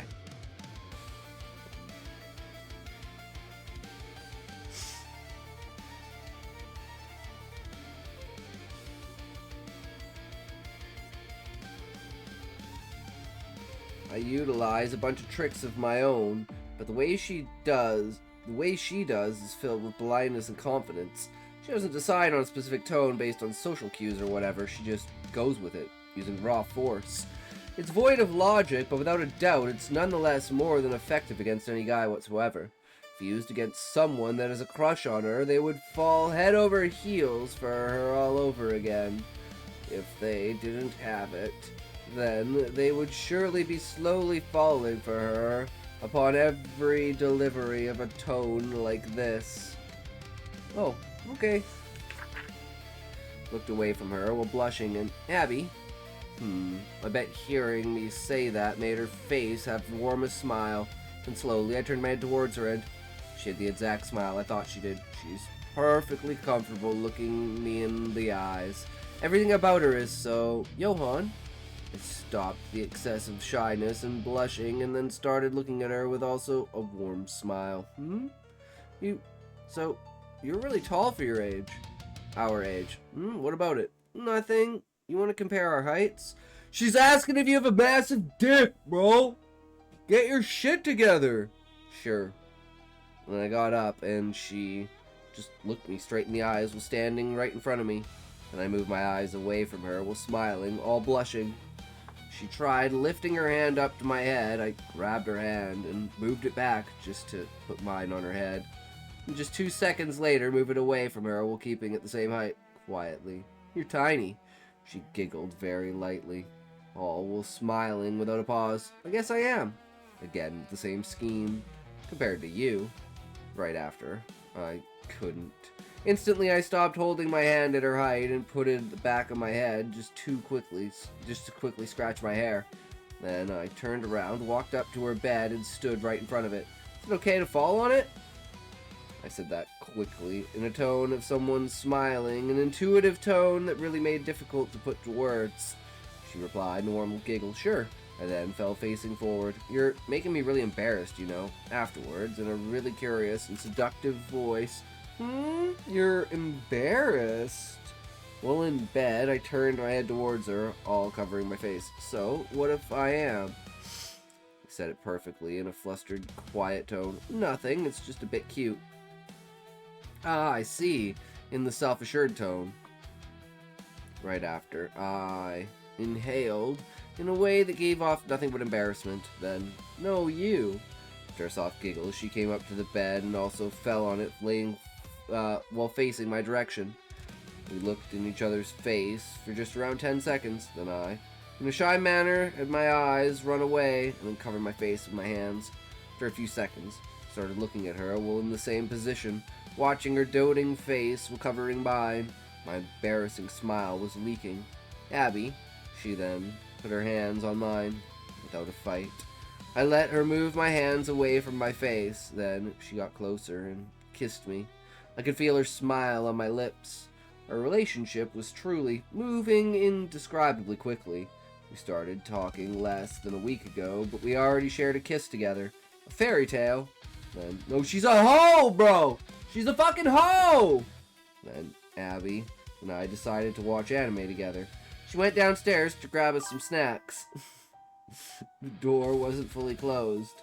It was open. Where are her fucking parents? It was open just enough so I'd hear. Because it's one of those things, right? It's like, if she was my daughter, I would be fuming. Right? But if he was my son, I'd be like, "Oh, fuck yeah, dude!" And it's just a mentality thing, right? You're protective of your daughter. You're cheering on your son because it's like, yeah, go get it in, bro.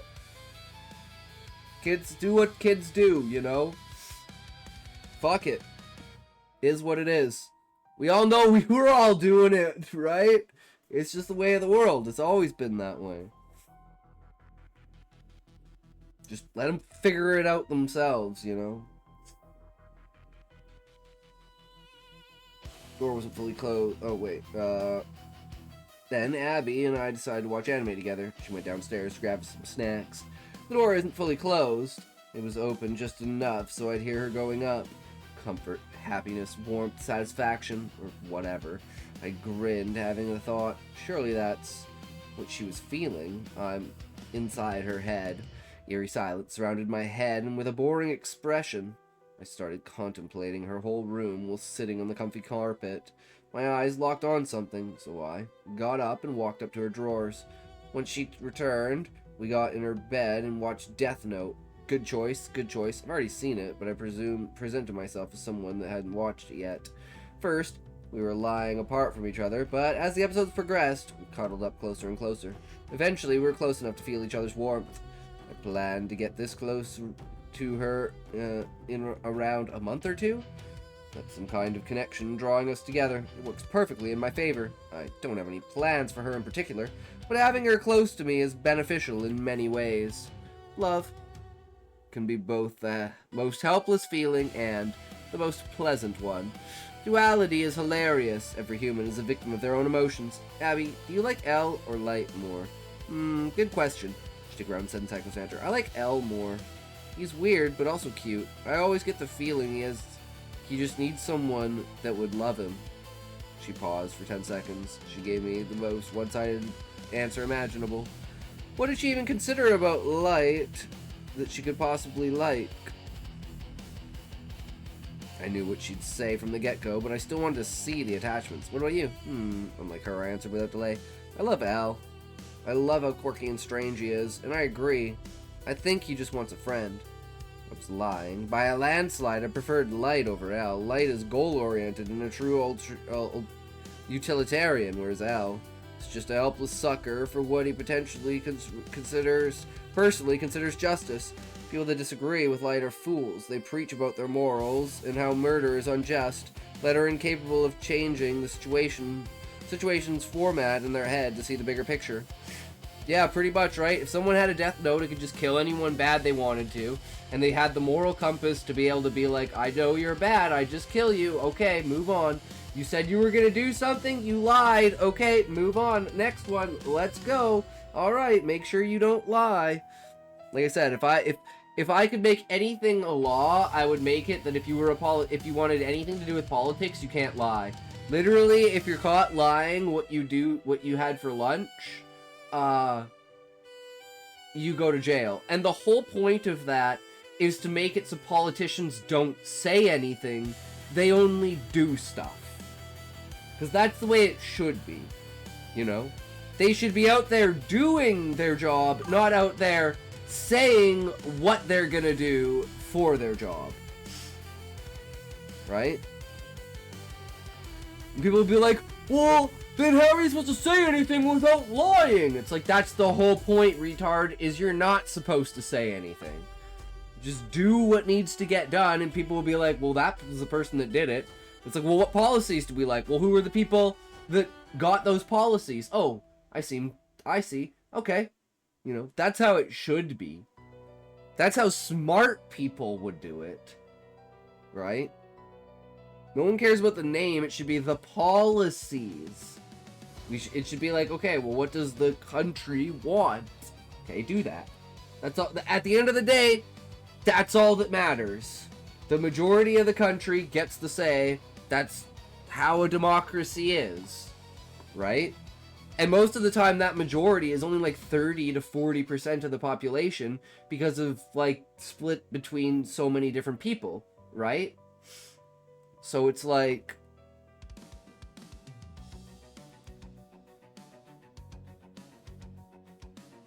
there has to be that compromise there when it comes to democracy.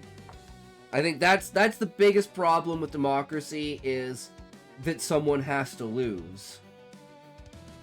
And I think that's something a lot of people just don't consider and don't think about. It's like, well, if someone wins, someone has to lose, right? But I mean, at least it gives you the option, whereas other rulership types don't give you that option.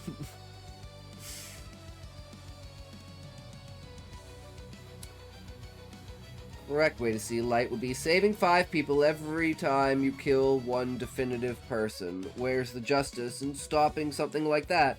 Yeah, I mean, if you stop someone who commits crimes from committing more crimes and you kill them, you've prevented, like, the murder and harm from other people. Like, I love the example of the chick who, like, it was like, what, it was either her daughter, it was either the mom or the daughter. It was like her mom had, like, this, like, illegal alien cleaning their house for, like, years, and he wound up raping and killing her. And then he went to jail for, like, 5 years, and then the daughter forgave him, or the mother forgave him, and then hired him to do the same thing, and then he raped and murdered her. And it's like, at what point is that not just natural selection? Like, no fucking shit that was gonna happen, idiot. Like, what? Or I love the one, the man or the bear, and then women choosing a bear in the forest. I'm like, okay, you fucking dumb. You fucking dumb. You ever seen a bear? Dude, I'm from BC. You ever seen a bear? You ever heard a bear? You ever seen a bear charge? Oh boy, oh fuck no. You want none of that, bro. You want none of that.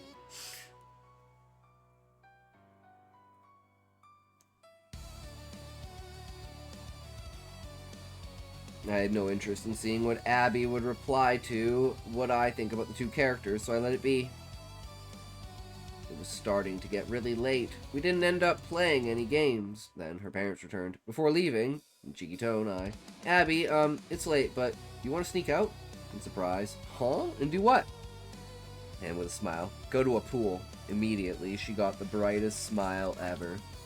Oh, shit! Are we going skinny dipping in the night? Going for the...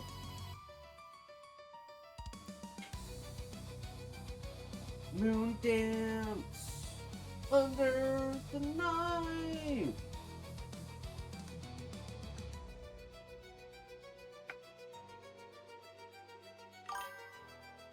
Not the strongest chapters, but deeply important. Yeah, he's gaining up to something here, you know. The manipulation is real. Is this why women are so easily manipulated?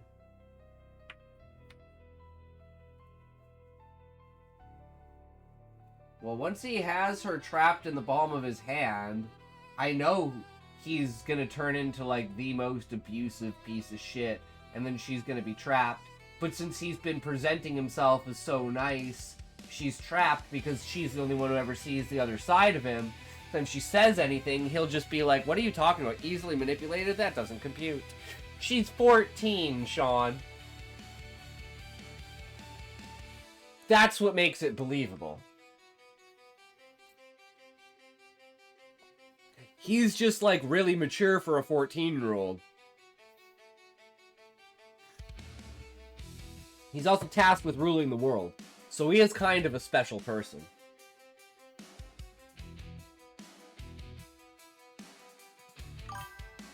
Anything you predict is definitely wrong, is what I'd say to any prediction in this novel. Teen girl self-manipulates. Well, yeah, she just wants this big, strong dude to protect her. She doesn't want to believe that he's a bad dude. She wants to believe that for some reason it's her fault that she did something wrong, and then she wants to remedy that so it doesn't happen again, but it keeps happening, so eventually you have to accept the fact that it's not you, it's them. 3, 2, 1, toke!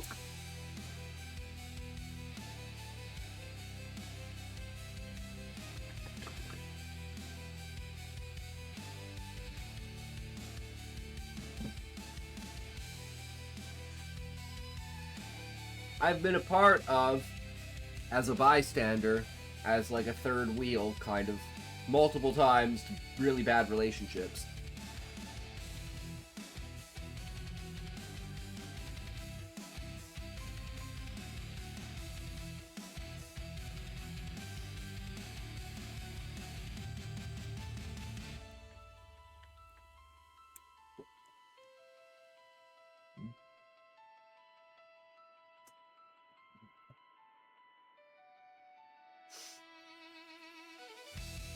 Okay, Turner, are you ready?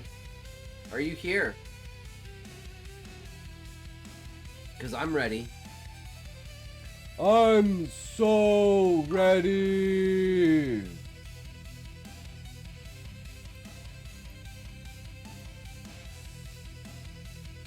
Alright, let's do it.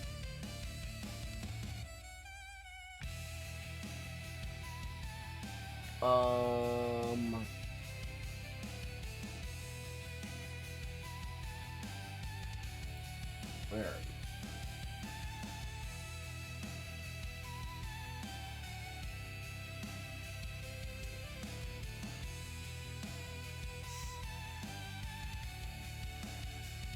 We're on 11, right?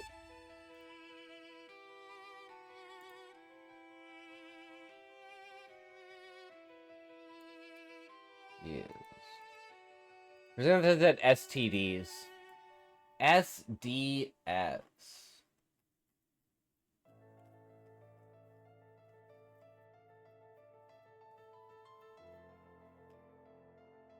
Oh shit, this is a short chapter.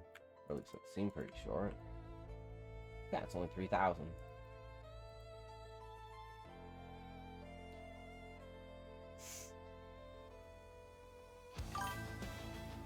This one has a short, excuse me, paragraph followed by a slight back in time. Ah!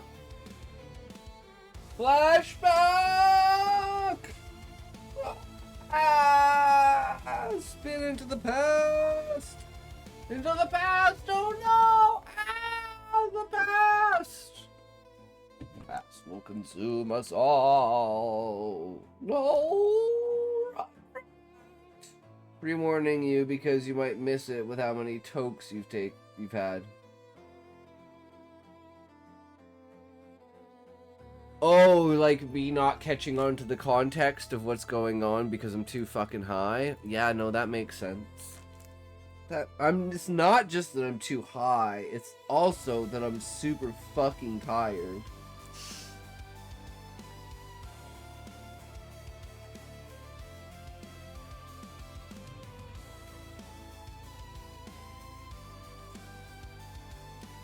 It is what it is, right?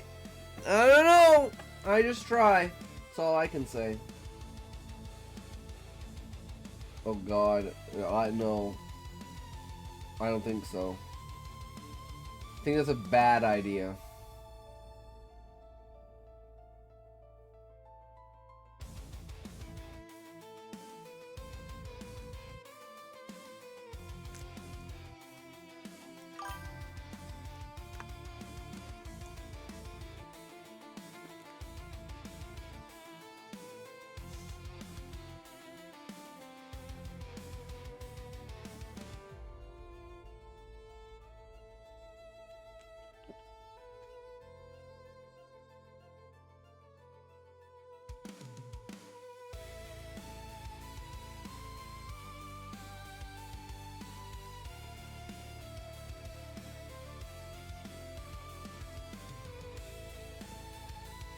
Alright. Alright.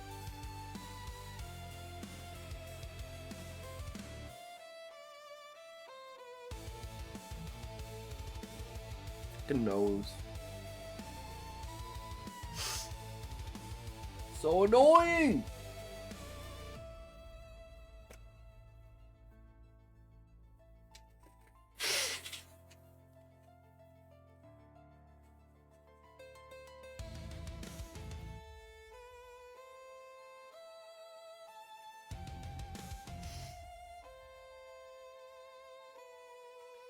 Okay, Chapter 11, SDS.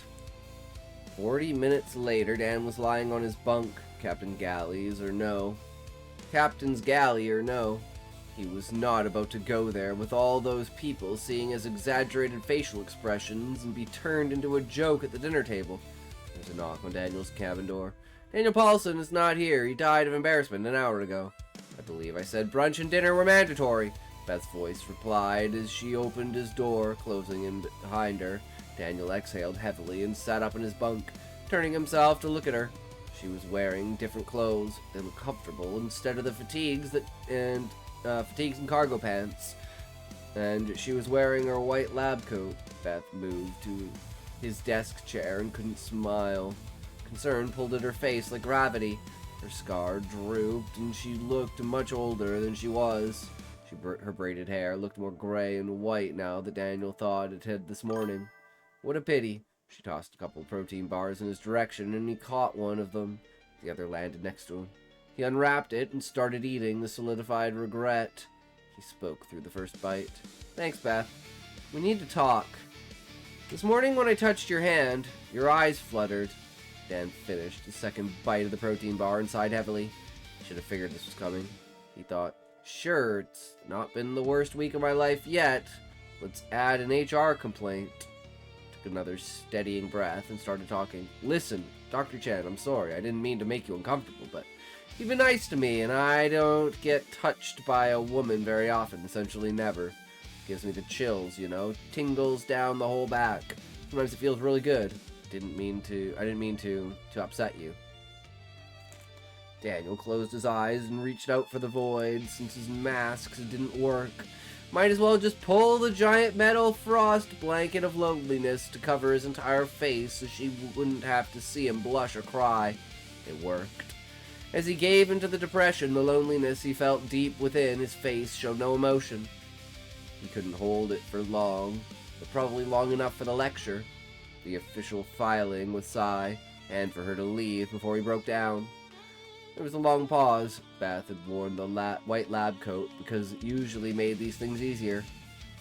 She'd had many discussions like this before, one way or another, one thing or another, but Dan really knew how to make things uncomfortable. She wanted to offer him a smile, but if she did that, she wouldn't be able to get through what she had to tell him. So Beth got repressed, and Dr. Chen took a deep breath and started. Have you ever heard of synaptic sensory degradation syndrome? We usually call it SDS. Thus started an overdue doctor-patient conversation that usually only happened to individuals who had been isolated in space for decades of their lives. Dan's cabin wasn't Beth's first stop. Before visiting Dan, Beth had arrived at the galley a few minutes late and walked in as Thomas Levy, biscuit in hand, made a comment that Dan probably felt too socially awkward to associate with the department heads. He then criticized his behavior in the meeting prior, and it just broke Beth. She moved slowly to the table until she stood behind the captain's chair across from Tom. Stared at him until he finally saw her and stopped laughing. He was the one with SDS, Tom. The gathering of the greatest minds on the ship stopped. No inertia. The mood was gone. Forks and spoons were just frozen in the middle of their paths. Understanding loomed on both faces at the table. The captain sighed. He already knew, or at the very least suspected. Aaron and Kelsey didn't seem to get it, but they both knew how to read a room. Marcy was the first to speak up. How's that possible? He's so young. Tom? Dr. Chen darted the named Dr. Chen darted the named turned dagger at its owner. Shit. Psi's working theory is supposed to be Psi as in Psi.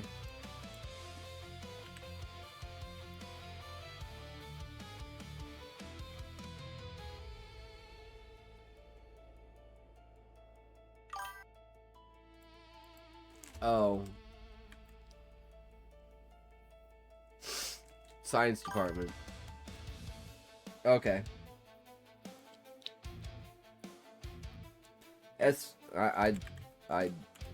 Yeah. SCI's working theory, or even like...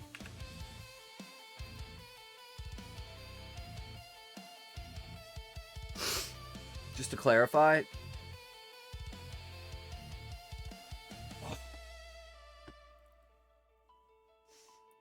He's got some funky dominant genes and regions associated with neural development. The same area that research into SDS is focusing on right now back sunward. We know that region is at least associated with stress-accelerated onset. Christ, Beth, I don't know. I thought it was academic. What you gave us looked like a research case study. Well, maybe you can cut the kid a little slack. You just fixed your first contact fuck-up and did more in 30 minutes than we did in 4 hours. How long, Beth? Neil said as he wiped his mouth with a napkin. 2.5, maybe 3 years? Less if he keeps taking neuros with the overwhelming anxiety and crippling depression that he's hidden from the last God knows how long? Beth shook her head, still glaring at Thomas Levy. She knew he and Dan didn't get along, but she also knew that Thomas was an arrogant asshole and rubbed his position in everyone else's face. Now, if you'll excuse me, I gotta go tell that socially awkward boy that he's dying, because he doesn't know yet. Kelsey Decker was finding it hard to breathe. Aaron Keel just blinked as the floor felt like it dropped out from under him. Dr. Elizabeth Chen crossed the mess hall before taking the elevator up to the traverse. After she was gone and no one resumed eating, Emil took a sip from his cup and set it back down. No, you're killing me off? What, Turner? I better get alien help. Doctor-patient confidentiality. You are all ordered not to tell anyone about this. Anyone. I know that might be hard for some of you, but Dan has been protecting everyone's privacy since launch. The least we can do is return the favor. Fuck!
To try pulling on people's heartstrings. Very smart. It's very smart. I would do the exact same thing. I would do the... I mean, I am doing the exact same thing in my book. Right? Massively. Especially if you consider my original Chapter 1, because original Chapter 1... basically kills every single character that is introduced. It's just a massive slaughter.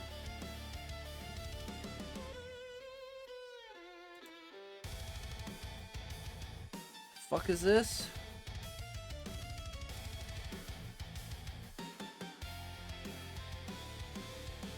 Okay.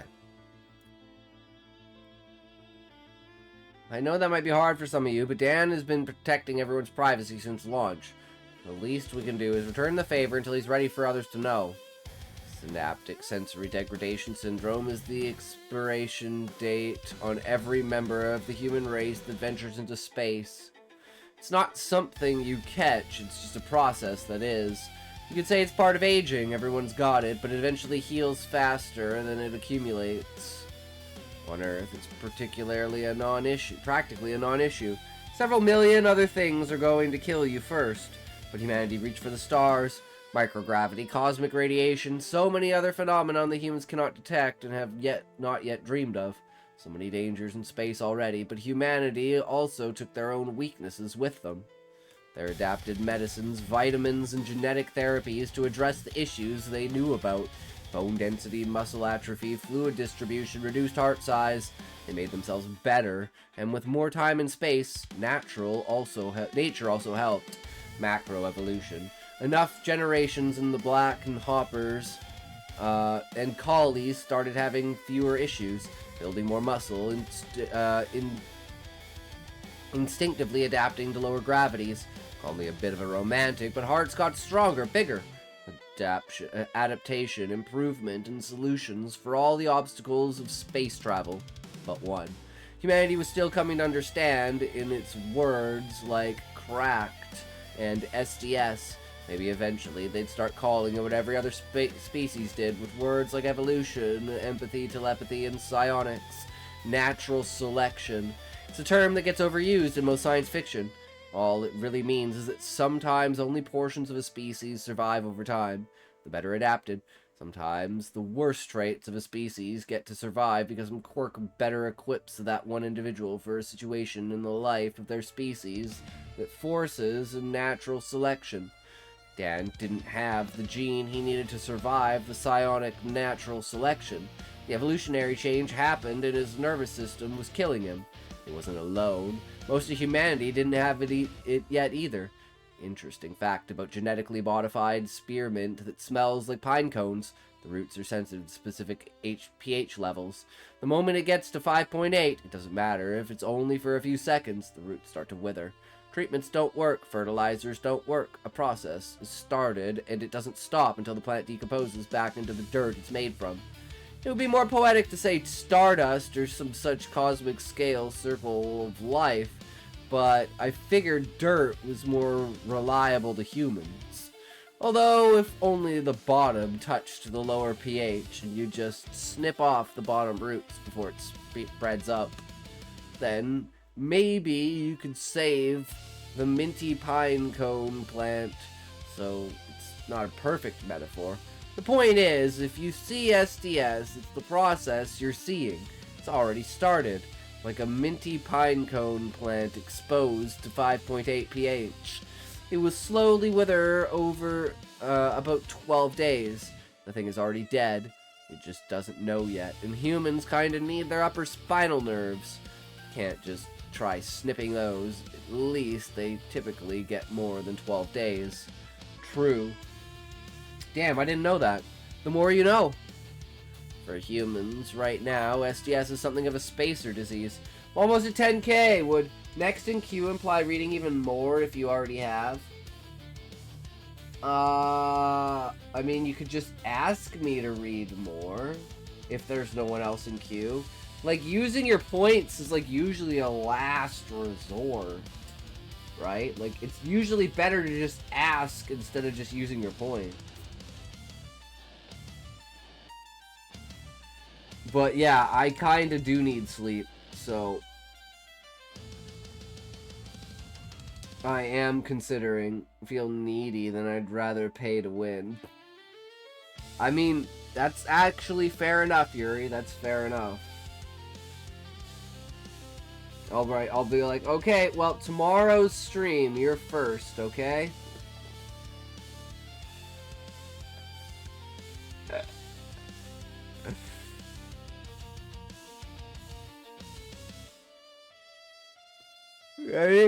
Like, it was a good day for, like, you know, story writing. It was a bad day in the fact I just don't have enough time to go from beginning, like, literally story idea inception to completed product without having at least, like, a quarter of the process done. Whether that's having all the B-roll lined up, whether that's having the idea for the story already, whether that's, having, like, already kind of written out the story, but needing to structure it in a way, right? As long as there's, like, one thing that's done, it only takes me about 6 hours to get a video out. But doing it from scratch, there's always something that takes, like, an exorbitant amount of time.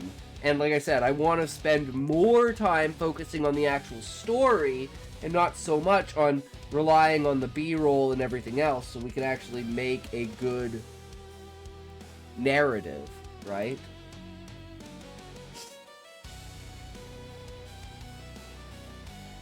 But anyways, for humans right now, SDS is something of a spacer disease, not affecting those who stay home in the comfort of Earth's embrace. It's when their nervous systems are removed from gravity that the process accelerates. It's typically slow and quiet, taking decades to get bad enough that the body can't fix it anymore.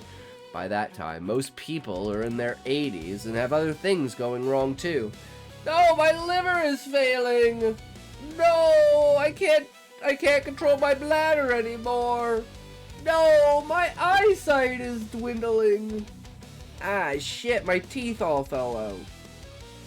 Yeah. One day, guys, that's the thing. Pray that one day that's you, because you made it that far. It's like, I wish that upon everyone so that they live full, long lives. And die of good old natural causes. Die like my grandpa, peacefully and in his sleep. Unlike the passengers of his vehicle.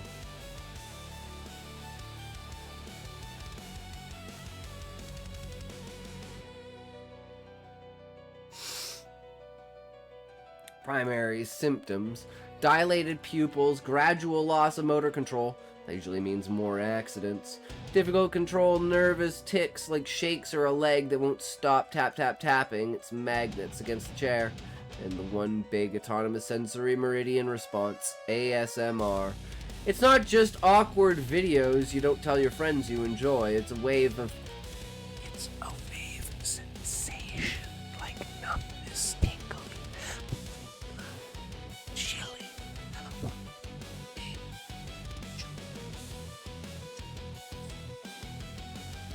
Damn it, Mike didn't pick that up.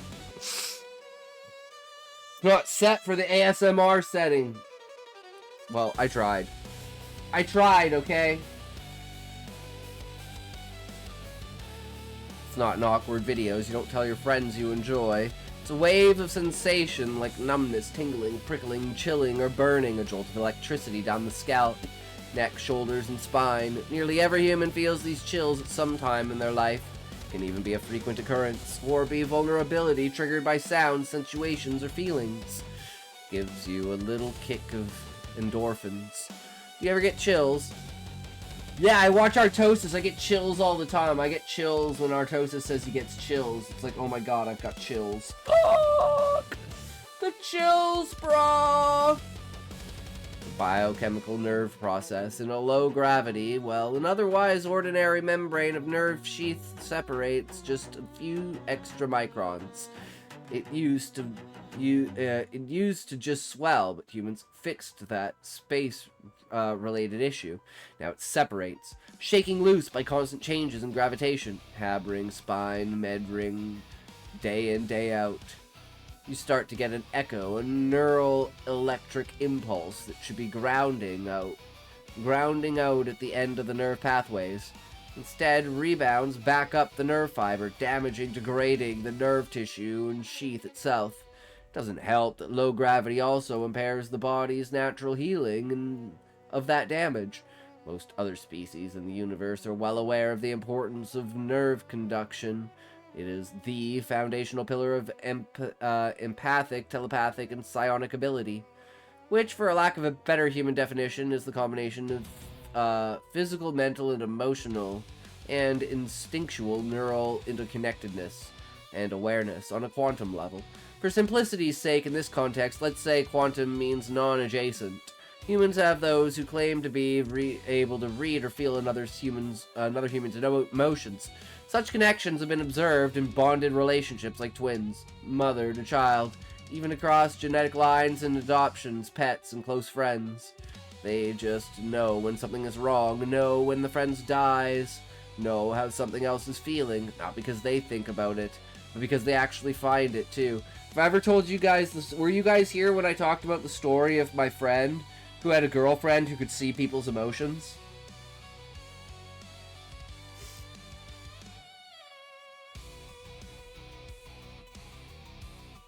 She could see people's emotions like a color aura around people, and she could describe how people were feeling basically around her. So my friend's like super skeptical. Like, he has never believed in this shit.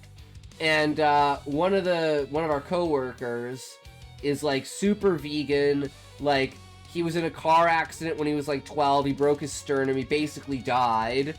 He had a near-death experience, and ever since then, he said he's basically, like, been able to, like, astral project, and, like, he lucid dreams, and, like, he just has, like, connections with things, right? And my friend's just like, yeah, sure, whatever, buddy, right? And then he gets the girlfriend, and he's been with this girl for, like, 6 or 8 months, right? And he's, like, he just, like, shrugs it off, right? But it's, like, you know, she could tell how his friends are, how his family members are, and stuff like that, to the point where he's like, okay, you know what, maybe there's something to this. So he's like, let's do a test. So without telling either of them, because neither of them know that the other one exists, right? So he's like, alright, I'm gonna prove this is bullshit. So he gets the coworker to meet the girlfriend. And the girlfriend comes back and he's like, yo, what'd you see? And she was like freaking the fuck out. She's like, I didn't see anything. I've never seen a human without the aura around them. And then he goes up to the coworker and is like, yo, what was that? And he was like, dude, yeah, she has some shit with her. Like, I could feel her probing into my mind, and I was fighting her off. And it was just like, dude, it was like the craziest fucking story. Right? My eyes are weighted. I have to blast everyone. All right, Sean, sounds good. Have a great night, good sir. Take care. Thanks for stopping in. But yeah, it's like, now he's a fucking believer of it. And he takes, like, psychedelics and shit like that. He's like, I don't have anything I can do myself. I try this shit. It doesn't work. But, you know, it's like, how else do you explain that shit? So, you know, there's gotta be something there. And it's like everything else combined with everything he said, plus everything she said, and then the meeting. It's like, you know, at some point you just gotta say, okay, maybe there's something else going on here, right? Just the way the human brain, like people that see sound, right? Like they can literally see sound, like it affects their vision, right? Or people that can, like hear colors and hear sight. Like they look at something, they like hear it, right? It's like just the way that your brain is interconnected between your senses.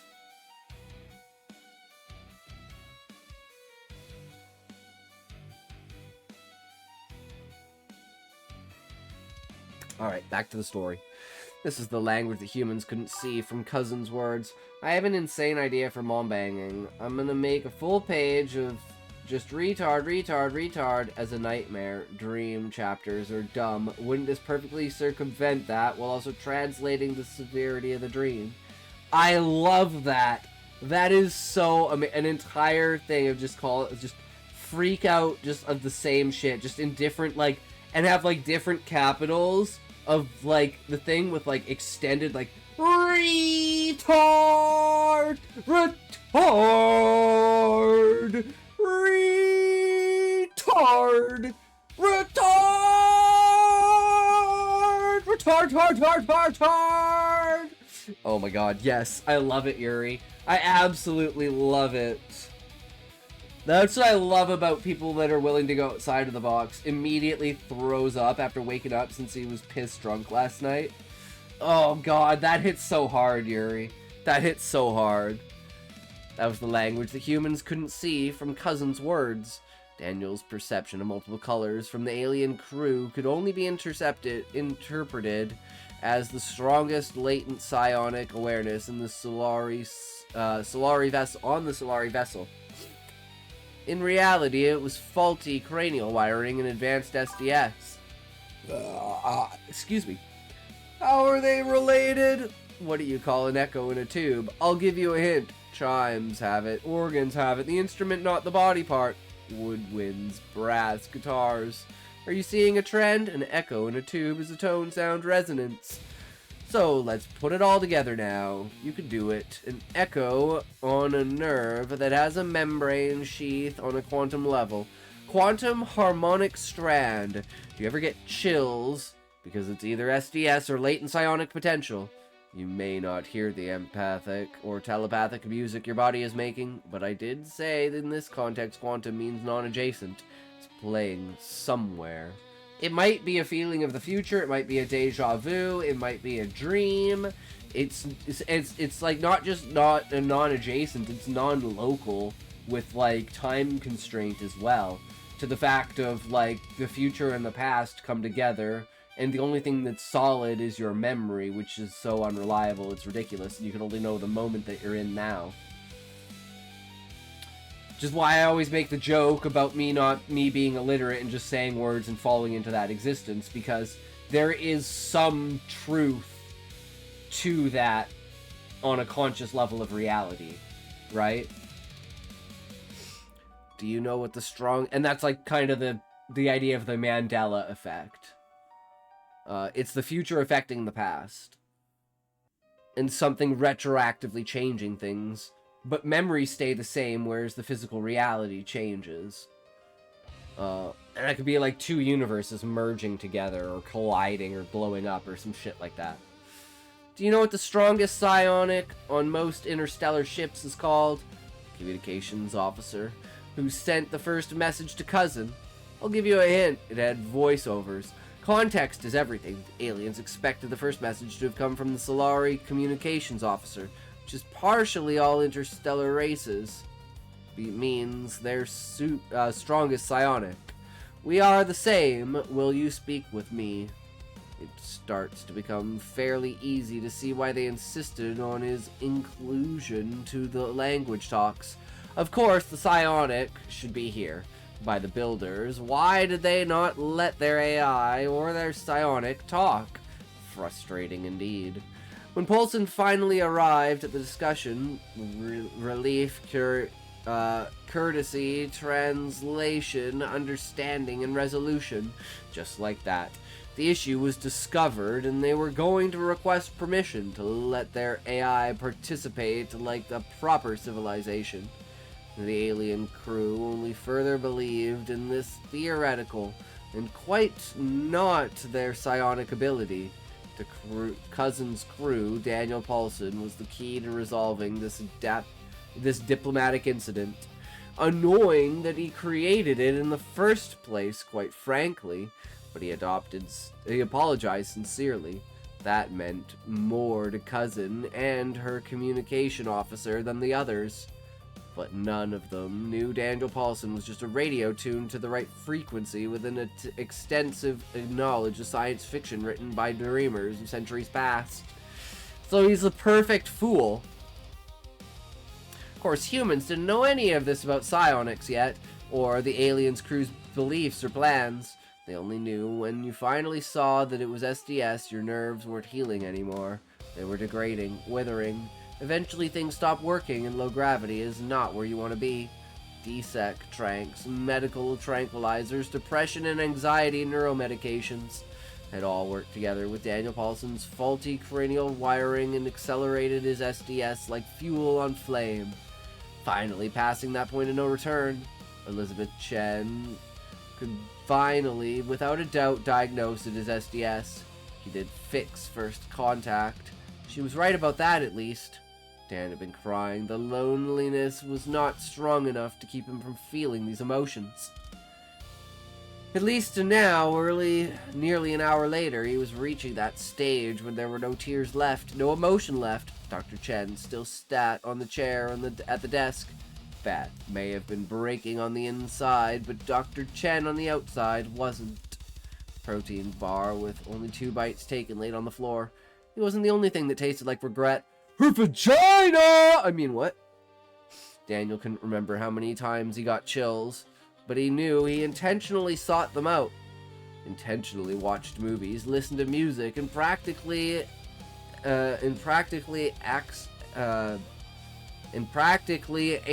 ASMR videos to try and fill the void in his heart that was loneliness and isolation with that little hit of endorphins. It's not a new concept. Humans have an extensive history of self-medication. When Dan was finally able to collect his thoughts, he spoke. The chills I've been getting my whole life have been degrading my nerves. Yes, Beth whispered. When I left Earth, it got worse. Yes. The trip out, the stress, anxiety, fear, loneliness, all of it accelerated it, she murmured.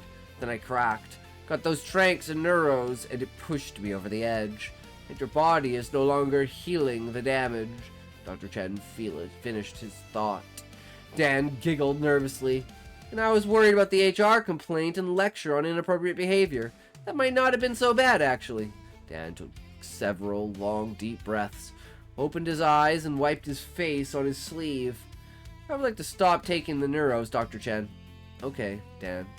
Is there anything that we can try in the time I have left? There was a weighted silence. I don't want to give you false hope, Daniel. There's no drug for this. There isn't a surgery. We have scientists, but not specialists.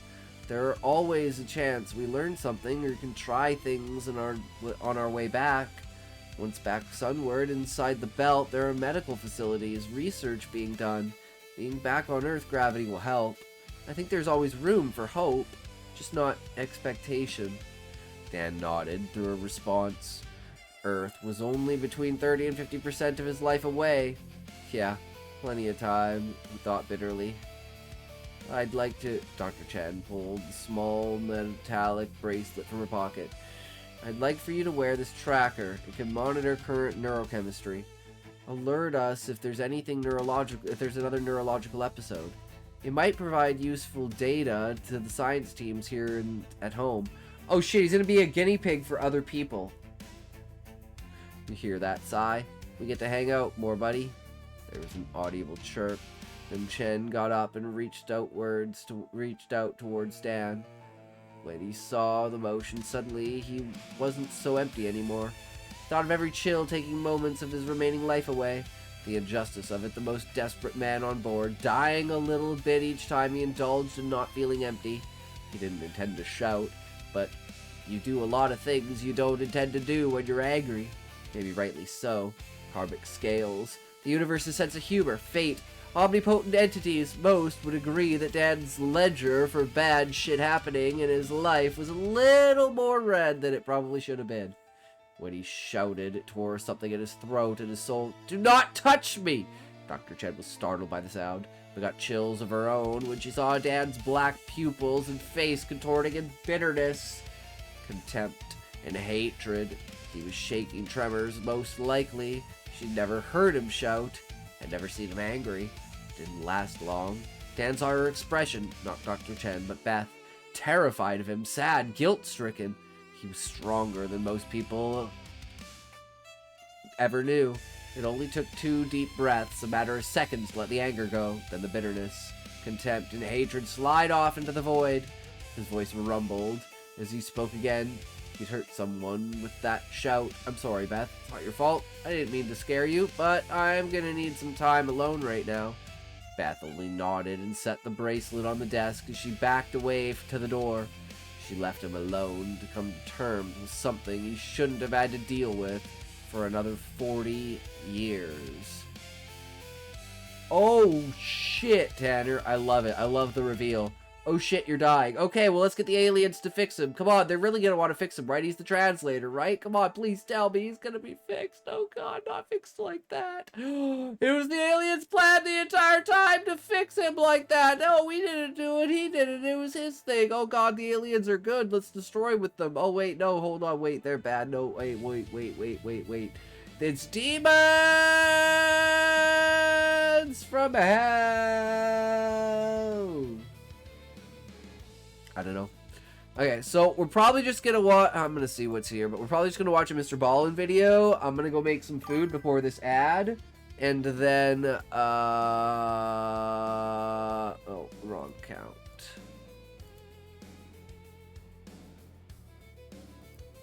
Oops. Ooh, okay. The files have exposed the cult for sure. That's an hour-long video, though. What's a PBS video? Okay, it's 18 minutes. The gravity particle. Okay, let's watch this while I eat, and then we'll just call it a day. And we'll come back strong tomorrow. Now to take a week off from your stream and torture you with the anticipation. Don't you dare, Turner! Don't you dare! How dare you! Alright, I'll be right back. Stop edging me! You know I like it!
Alright, I'm back. Okay, here we go. Another PBS Space Time video. See what Matt has to tell us today. We're gonna learn today. Thank you to Brilliant for supporting PBS. Some things really do seem to be impossible, like faster than light communication, or breaking the second law of thermodynamics, or learning the second law and not being forever haunted by the whisper of the heat death. The universe seems to conspire to thwart any attempt to do certain things. And for a while, it seemed like the quantum structure of space-time might be part of this forbidden knowledge. But now, researchers found ways to trick the universe into revealing its quantum underbelly.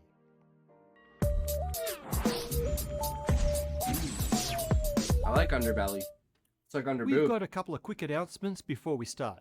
First, our eternal battle against the algorithm continues.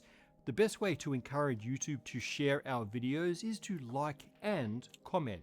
Doing both really makes a difference. And if you're new here, subscribe, hit the bell, and introduce yourself in the comments. We're friendly. Next up, we're excited to launch our Composition of the Universe nickel and enamel pin, now with a holofoil backing. If you want to flex your knowledge of dark energy, dark matter, and the terrifyingly small slice of ordinary matter that you and our world is made of, check out our first pin of 2026. And if you prefer your mornings fueled by dark energy, we've also got a brand new dark energy mug. Plus, our UV Glow Kerr rotating black hole hoodies and shirts are still available. Everything is 10% off until February 9th. Links in the description. Now, onto the episode. Recently, we looked at whether nature has a hard rule against measuring the graviton, the quantum particle of gravity.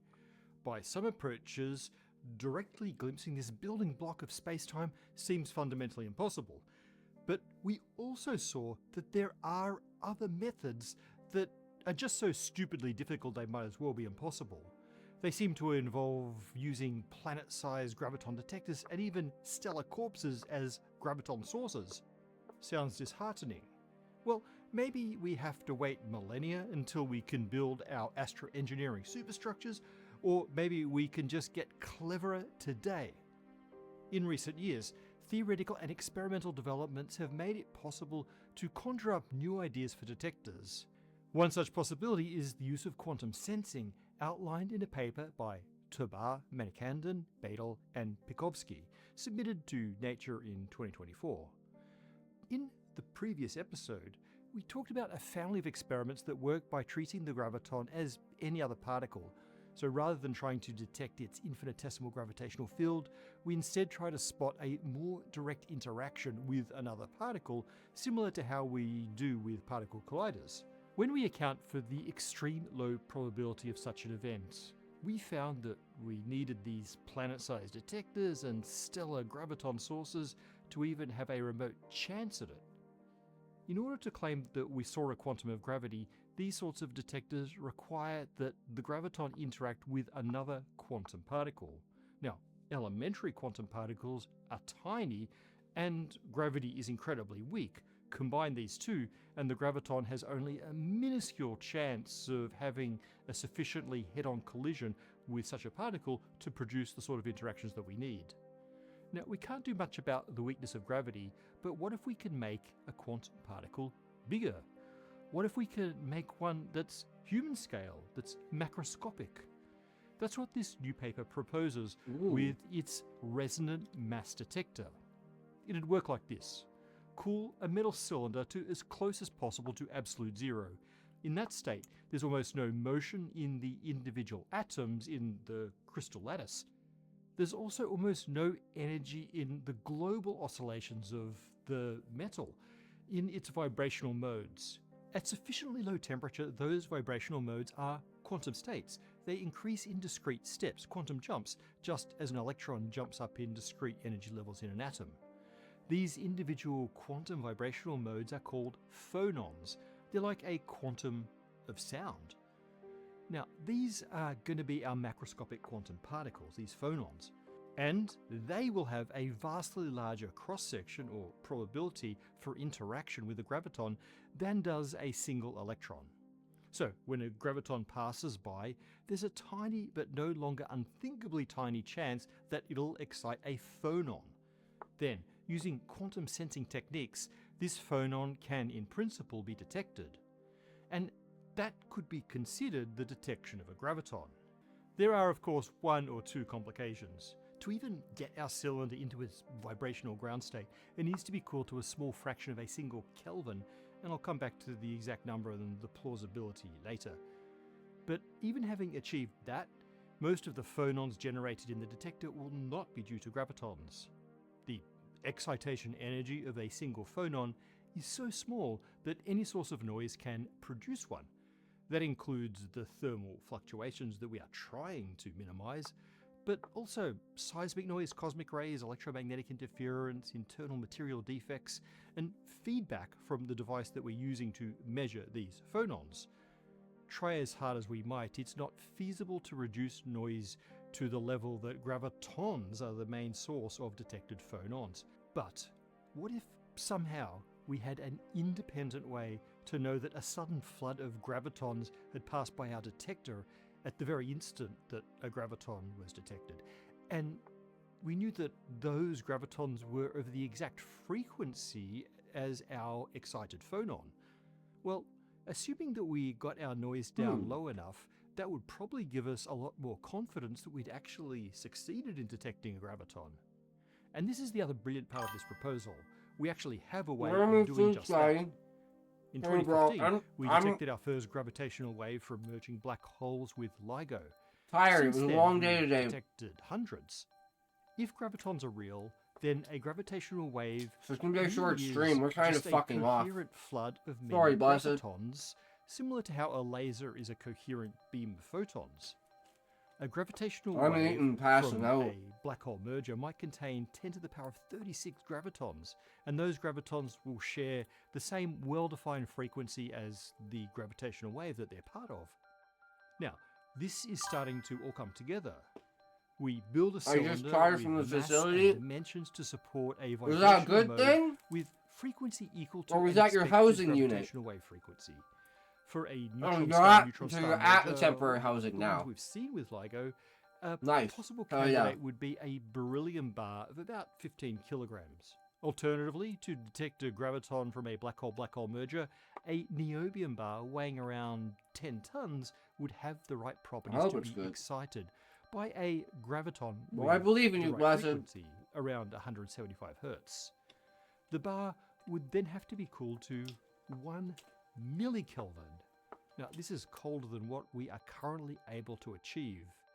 At best, we can manage a few levels of get disability and move home. Proposed experiments get us a bit closer, so this might be viable in the near future. Once the cylinder is attached to our phonon detector, we'll start to get frequent clicks of detection.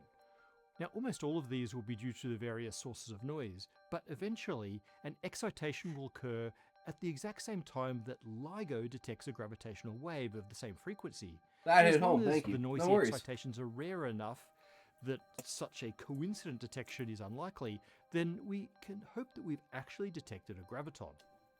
And this brings me to the other main hurdle, continually measuring what would be an extremely delicate system without ruining the precision of the measurement or the quantum state.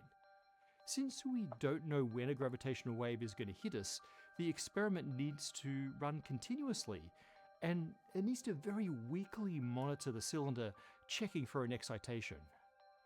We're also not there yet with the quantum sensing technology needed to do the delicate continuous monitoring, but it's something that's maybe just decades away rather than millennia. Okay, so we build the detector, we detect the bar shift into a higher frequency level, and this coincides with a LIGO detection at the same frequency. Does that mean we've finally definitively detected a graviton? This is where things get a little muddy. If gravitons exist, then yes, the click was probably due to an actual graviton. But that's not the same thing as a formal discovery of gravitons, because there are ways that gravity could have made the click happen, even if gravitons don't exist at all. Now, to explain that, I want to go back to the phenomenon that started this whole forces as quantum fields business, the photoelectric effect, which is often described as providing proof of the existence of the photon. It goes like this.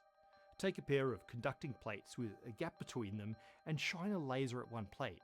Energy from photons in the laser can be absorbed by electrons in the plate, allowing them to jump between the plates and resulting in a measurable current. Now apply a voltage across the gap, so the electrons need a minimum energy to make the crossing. Before we knew about photons, you might think that as long as the laser was bright enough, it could provide the needed energy to cause a current. But instead, we find that if the frequency of light is below a certain threshold, no electrons will jump the gap. It doesn't matter how bright you make the laser or how long you shine it for. Now, this makes sense if we say that 1, the EM field of the laser is made of individual chunks, 2, those chunks have a specific energy defined by the frequency, and 3, an electron can absorb only a single chunk in order to make its jump between the plates. Low frequency light, no matter how intense, just doesn't contain photons with enough energy to cause a jump. Sounds right. This is the line of reasoning usually used to explain why the photoelectric effect constitutes the discovery of the photon. This is wrong. Oh, what? The photoelectric effect is really the discovery of quantum energy levels in electrons. That's because there is a way for a purely classical EM field to deliver its energy to enable a quantum jump. A classical field is able to deliver that energy in arbitrarily small portions. It doesn't do this by delivering tiny bits of energy over time, but rather by slowly increasing the quantum probability of a jump. And then, it's technical. it's the difference but between point 1.9 is, and the 2. It's photoelectric technically effect something didn't different, really but constitute it the has to discovery make of that jump. photons. It discovered quantized energy levels in atoms. Okay, so why the tangent to the photoelectric effect? Because the same reasoning applies to our graviton experiment. Oh, The way excuse I me. described it, a single graviton with the right frequency excites a phonon of the same frequency in the metal cylinder.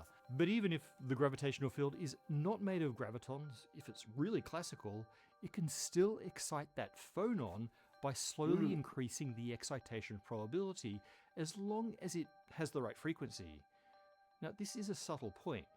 If gravitons exist, then the clicks from a resonant mass detector coinciding with the right gravitational wave are almost certainly graviton detections, which is amazing because we didn't need a planet-sized detector, but they don't prove that gravitons exist because there's another potential explanation.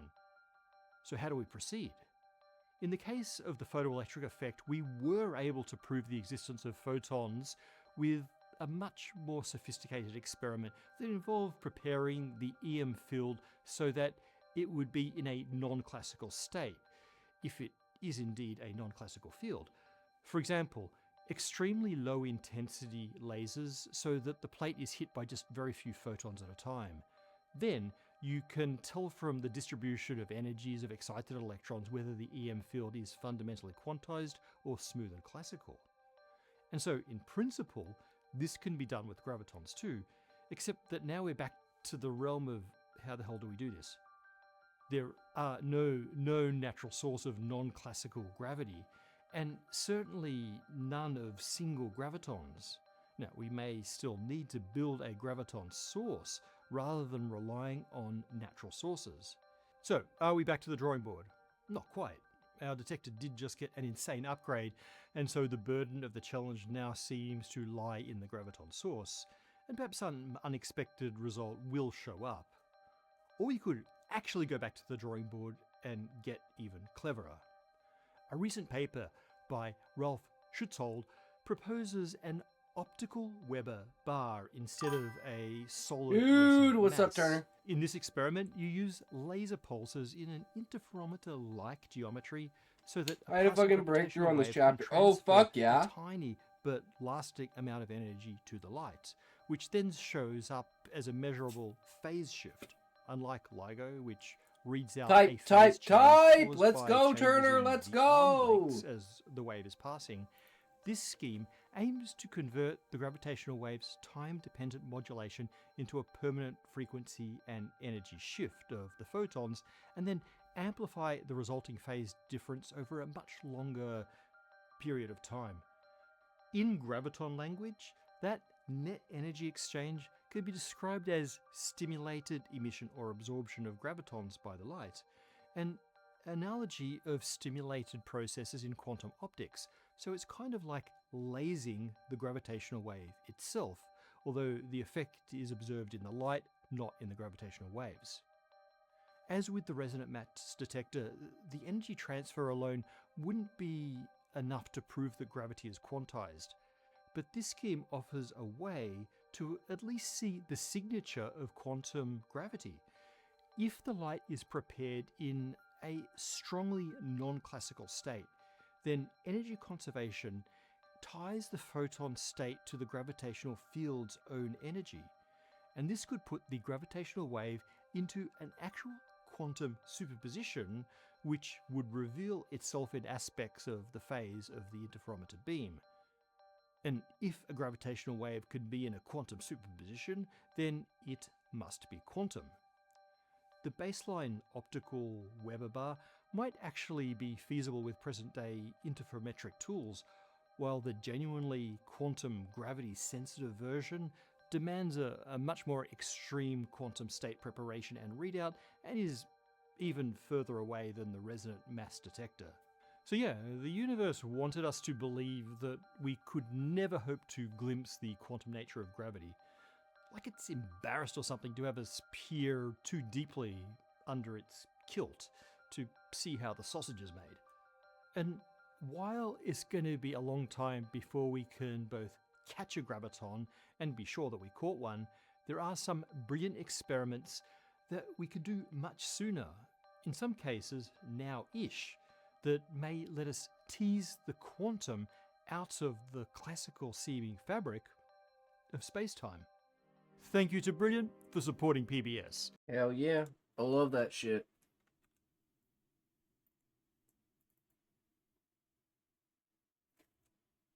Alright, guys. Yeah. Today's a piece of shit day because I'm a piece of shit, but that's okay. Fuck you guys. Thanks for coming by. Thanks for hanging out. You guys are fucking awesome. Never stop being you. Never stop creating. Never stop sharing your creations and imagination and your ideas. So remember, we'll be back again tomorrow with another story. So, you can't say fuck you to your friends. Who can you say fuck you to? Fuck you. Who we are raiding today? Who's gonna be on? We got probably someone who's actually on early. What is this? We raided Hellish last time. We could raid him again.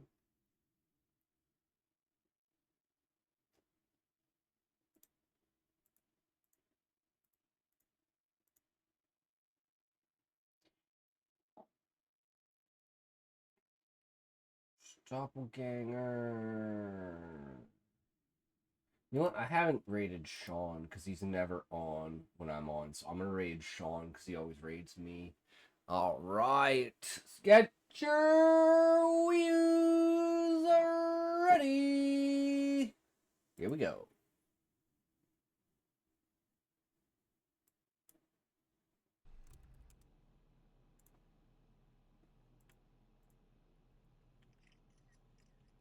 Oh, what up?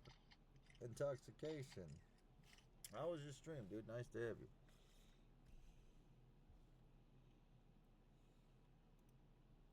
That's cool. Welcome, welcome.